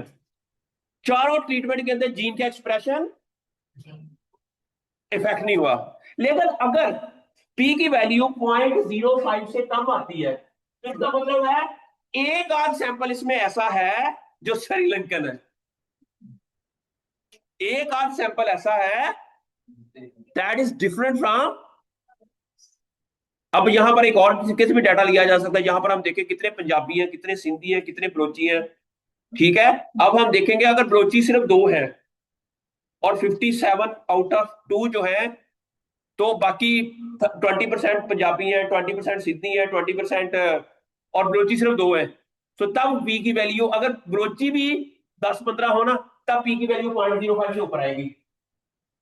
लेकिन अगर एक भी साला एक मच्छर इंसान को क्या बना देता है, सुना हुआ है आप लोगों ने? नहीं? अच्छा, रात को पूरी रात सोने नहीं देता, ऐसा ही है ना? एक मच्छर भी आ जाए, गूं तबाही। ठीक है। अच्छा, इसी तरह ही if there are one treatment that is different. फर्ज किया आपकी क्लास में हमने मैं एक तरीके से आप लोगों को पढ़ाया, तो एवरेज वैल्यू आई सब बच्चों की, जो रिजल्ट्स की, वो आए हैं 75%। मैंने दूसरे तरीके से पढ़ाया तो 74% आया, तीसरे से पढ़ाया तो 80%, चौथे तरीके से पढ़ाया तो आपकी नंबर आए 50, तो पी की वैल्यू क्या आएगी? 0.05 से कम। अगर चौथे तरीके से पढ़ाने से भी 82 आते हैं, तो पी की वैल्यू आएगी 0.05 से ज्यादा। जो ही ज्यादा आएगी, इनमें सारे तरीके सेम है। बराबर आ जाए फिर थोड़ा सा ठीक है, लेकिन कम आए इट मीन वो डेग है। अगर एक जीन की वैल्यू के अंदर जब हमने कंपैरिजन करना है जीन का एक्सप्रेशन बिटवीन 1 एंड 2, अगर पी की वैल्यू 0.05 से कम है, तो भी वो डिफरेंशियली एक्सप्रेस्ड है। वो क्या है? इट मीन वो जीन का कोई रोल हो सकता है, उस जीन का कोई रोल हो सकता है। ये आपको समझ आ गई बच्चों? तो इट मीन्स दैट, फर्ज किया अब वो एक जो वैल्यू आती है जो डिफरेंट है, वो यूनिक होती है। वो क्या होती है? वो नोवेल होती है। अब 100 1000 सैंपलिंग की, उसमें से सिर्फ 2 सैंपल ऐसे मिले जिसके के ऊपर वायरसेस का अटैक, हमें एक वायरस मिला। It mean there is a significant, वो रिजल्ट होंगे कि इतने ज्यादा सैंपल में से हमें एक नया वायरस मिला है, और सिर्फ 2, इट मीन उसकी जो प्रेवलेंस है वो बहुत कम है। इट मीन वो वायरस है इस इलाके में, लेकिन still there prevalence is not significant at that level कि हमें कोई प्लान करना चाहिए उसको मारने के लिए। या लेकिन देयर इज अ पॉसिबिलिटी कि अगले साल फिर डाटा लिया और वो 2 की बजाय 100 के, इट मीन अब देयर इज अ कंसर्न कि no, there is need to mitigate, कुछ कुछ ऐसी पॉलिसीज लानी पड़ेंगी कि 28वीं तरमीम हो जाए। समझ आ गई? तो अब ये डाटा आ गया हमारे पास। ये ऐसे तरीके से समझाने की कोशिश कर रहा हूं ताकि आप लोगों को ना विजन हो जाए। समझ आ गया आपको? ये एवरीथिंग इज क्लियर कि आरएनए सिक कहां से पहुंचे थे, हम कहां आ गए हैं। तो ये स्टेप बाय स्टेप आपको हर चीज इंशाल्लाह, मुझे लगता है कि पीछे आपको आ गई। जी जी, ये बच्ची आप समझ आइए। आरएनए सिक क्या होता है बच्चे? नाम क्या है? फातिमा। फातिमा नाम के बच्चे तो बड़े इंटेलिजेंट होते हैं। जी बच्चे आप बताएं, क्यों करते हैं ये? मकसद क्या है आपके सारे लेक्चर का? आपको आता है, मुझे पता है आपको आता है भाई। आप किस टॉपिक में काम कर रही हैं?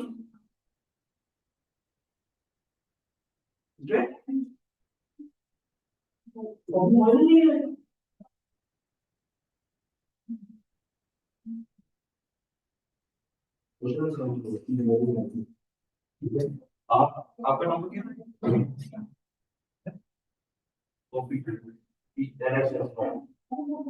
आपका?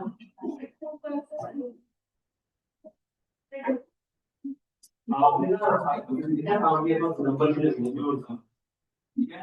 आपने मुझे डाटा भेजना है अपने, ठीक है? आपने रिपोर्ट मैंने किया और दिया से टॉपिक ले लिया, दिया से टॉपिक दे देना है, इसको समझ नहीं आ रही, ठीक है? बात लो, मिल जाएगी। चलिए वो मिल जाएंगी, टेंशन ना लें, मिल जाएंगी। इतने तो 500 600 पौधा है जिसका जीनोम सीक्वेंस हुआ हुआ है। ਤੁਸੀਂ लोग कितने हैं? मतलब पहले ही सीक्वेंस पौधे। चले कोई ना, अल्लाह खैर कर सी, नहीं तो किसी और, उसको फंगस नहीं किसी और को दे दे। अच्छा चले, अब है, अब हमने डाटा एनालाइज कैसे करना है। ये यहां से आपने कट करना है। 5 मिनट में भी करके ना, मैं जाना चाह रहा है कितने, सॉरी, 5 मिनट के बाद बस, मैंने भी खाना खाने जाना है कहीं। हाँ, ओके। अच्छा ये आ गया, एक मिनट बच्चों, एक्सट्रैक्ट किया, लो, ये एक्सट्रैक्ट कर लिया। आपने एक्सट्रैक्ट करने के बाद इसको खोला, ठीक है? अब ये आ गया हमारे पास डाटा। अब हमारे पास, क्या बच्चे, अब ये आ गया डाटा हमारे पास। ये आरपीकेएम बता रहा है, यही है ना? अच्छा अब ये जीन आईडी है, ठीक है?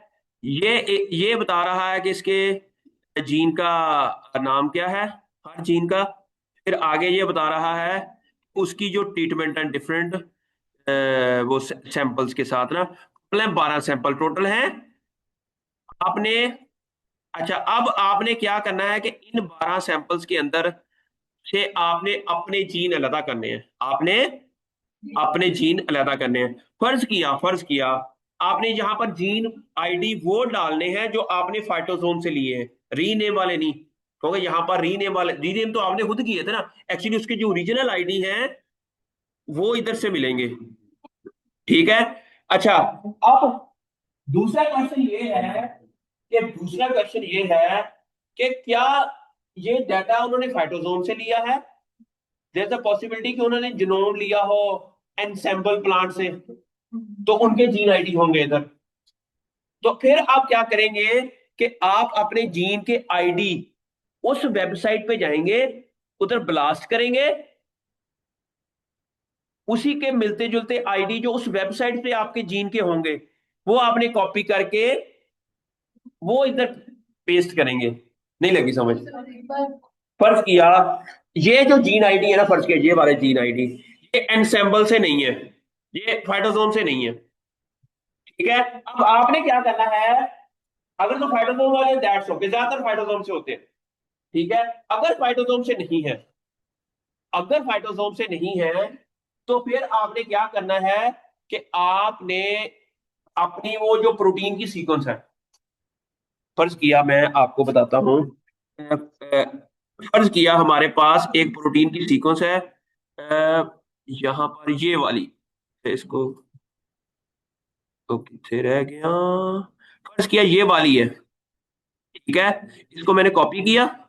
अब मैं क्या करूंगा कि इस ये है फर्ज किया फाइटोसोम की आईडी, मैंने अब करना है सैंपल प्लांट में, क्या जाएंगे, सैंपल प्लांट में जाएंगे आप और इसको क्लिक करेंगे तो हमारे पास ये भी एक उसी तरह का डेटाबेस है जिस तरह का फाइटोसोम है, इसी तरह का ही ये एक डेटाबेस है?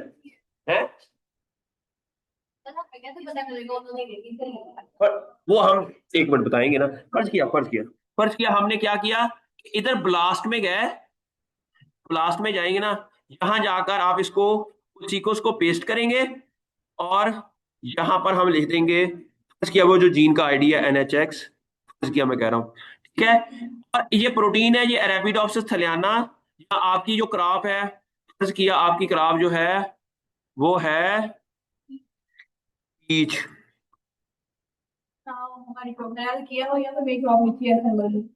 ओए ओए, फिर किसी और जगह फिर NCBI से हो सकती है, फर्ज किया ये यहां से है, CBI भी एक जनोम है, वहां से मैं आपको बता दूंगा, आप मुझे बताती जाएगा तो फिर मैं आपको बताऊंगा। और यहां पर आपने इसको ब्लास्ट किया, जब ब्लास्ट करेंगे यहाँ पर DNA नहीं बेट प्रोटीन डेटाबेस है, और इसको रन किया, जब आप रन करेंगे जो इसका मैच पहले सीक्वेंस के साथ जो होगा ना वो उसका आईडी होगा, वो उसका, अब कट्ठे भी सारी वो 20 के 20 कट्ठे भी इधर अपलोड कर सकते हैं, वो कट्ठे के कट्ठे भी ब्लास्ट हो जाएंगे, अगर आपके 20 है 15 है 16 है वो कट्ठे ब्लास्ट कर लेना, फिर उसके बाद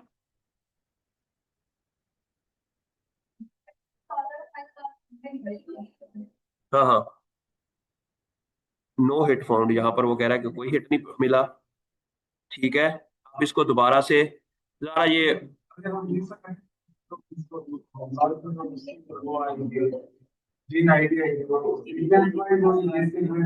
हाँ उसके मुताबिक ही होगी वो, इसको रैपिड ऑप्शन में तलाश करते हैं, ठीक है। इसको फर्ज किया ये क्या है, इसको रन किया, जब रन करेंगे बताएगा इसका वो जीन आईडी क्या है, ये ये देखो ये अब ये बता देगा इसके अंदर मैच NHX, जी बताएं।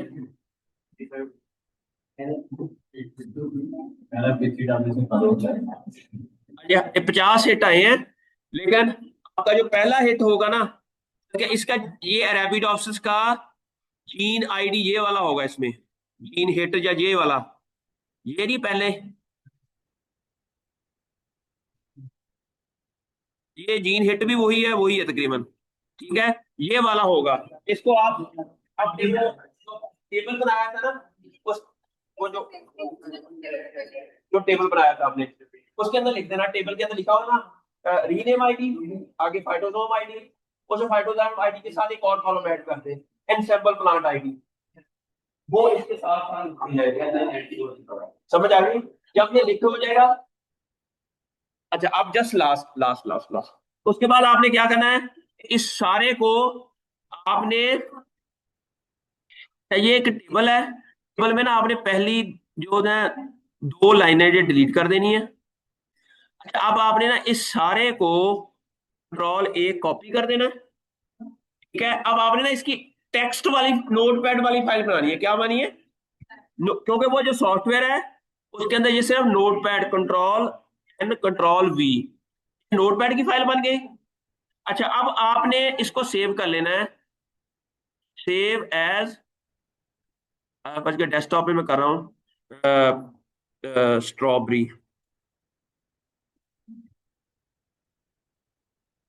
नहीं, ये तो स्ट्रॉबेरी का था ना। अच्छा, अब हमने देखना है कि इसमें से हमारे वो जो 13 जीन्स हैं, 13 या 15 जीन्स, उनकी आईडी आपने किया, वो ये वाले हैं जीन, किया ये वाले हैं जीन। आपने इसको आपके वो 15 टेबल में से कॉपी कर लिए, अब एक सेशन टेबल है, उसमें से ये कॉपी किया। अब आपने क्या करना है, टीवी टूल में जाना है, टीवी टूल में जाना है आपने, जस्ट जस्ट ला, आज जब वीडियो रिकॉर्ड कर रहा हूँ आपको समझ आ जाएगी। तो आपने टीवी टूल में जाना है, टीवी टूल में जाके आपने ना अदर्स में जाना है। कहाँ जाना है? तो प्रैक्टिकल तो होना शुरू है, इसमें टेक्स्ट रो मैनिपुलेट, यहाँ जाके आपने यहाँ पर वो आईडीज लिख देने हैं जो इसमें से एक्सट्रैक्ट करने हैं, वो 15, ठीक है। बाकी सारे जो आईडीज हैं वो आपने क्या करना है, यहाँ पर ये जो टेबल आपने रखा है ना, फर्ज किया आपने ये टेबल, इसका जो मैंने बताया था कि आपने ये स्ट्रॉबेरी का आपने ऊपर वाले में ड्रैग कर देना है इसको, में जीन आईडी जो आपने 20,000 जीन में से अपने जीन का डाटा अलग करना है, कर दिया, और ऊपर ये नीचे लिख दिया। अब आपने जो टोटल जीन है ना, इधर लिख देने हैं, इसको ड्रैग करेंगे। आप बताएं कि आप जीन आईडी किस कॉलम में है? 0 वाले में। पहला कॉलम क्या है? तो वाला ये क्या है? ये हेडर है, ये सब ये उसकी बताया होगा कि ये जीन आईडी, इसके ऊपर प्रोब, उसकी डिस्क्रिप्शन है। इसमें हमने कंटेन हेडर कर देना है, और ये वाला इसके अंदर हमने इसको गाइड करना है कि इसके अंदर हमारे जीन आईडी है, आपने इसमें से जीन आईडी तलाश करने हैं, ठीक है। और इसको कर देना सिलेक्ट, डन। डन करेंगे और साथ ही इसको एक पाथवे भी बताएंगे कि ये डाटा जो रिट्रीव होगा वो कहाँ आए। आपने यहाँ पर लिख देना वो जो एनसीबीआई का डाटा, ठीक है। तो अब इसको स्टार्ट करेंगे, सिलेक्टेड प्रोब यस, और इसको यस कर देंगे।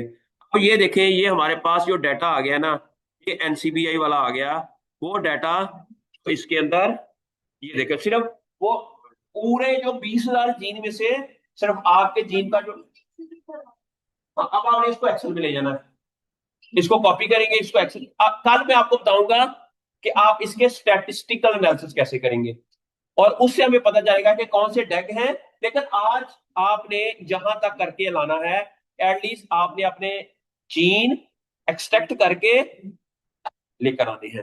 रीड में हमने वो सारे लिखे हैं जो हमें मिले थे। हाँ एक जी जी। और दूसरे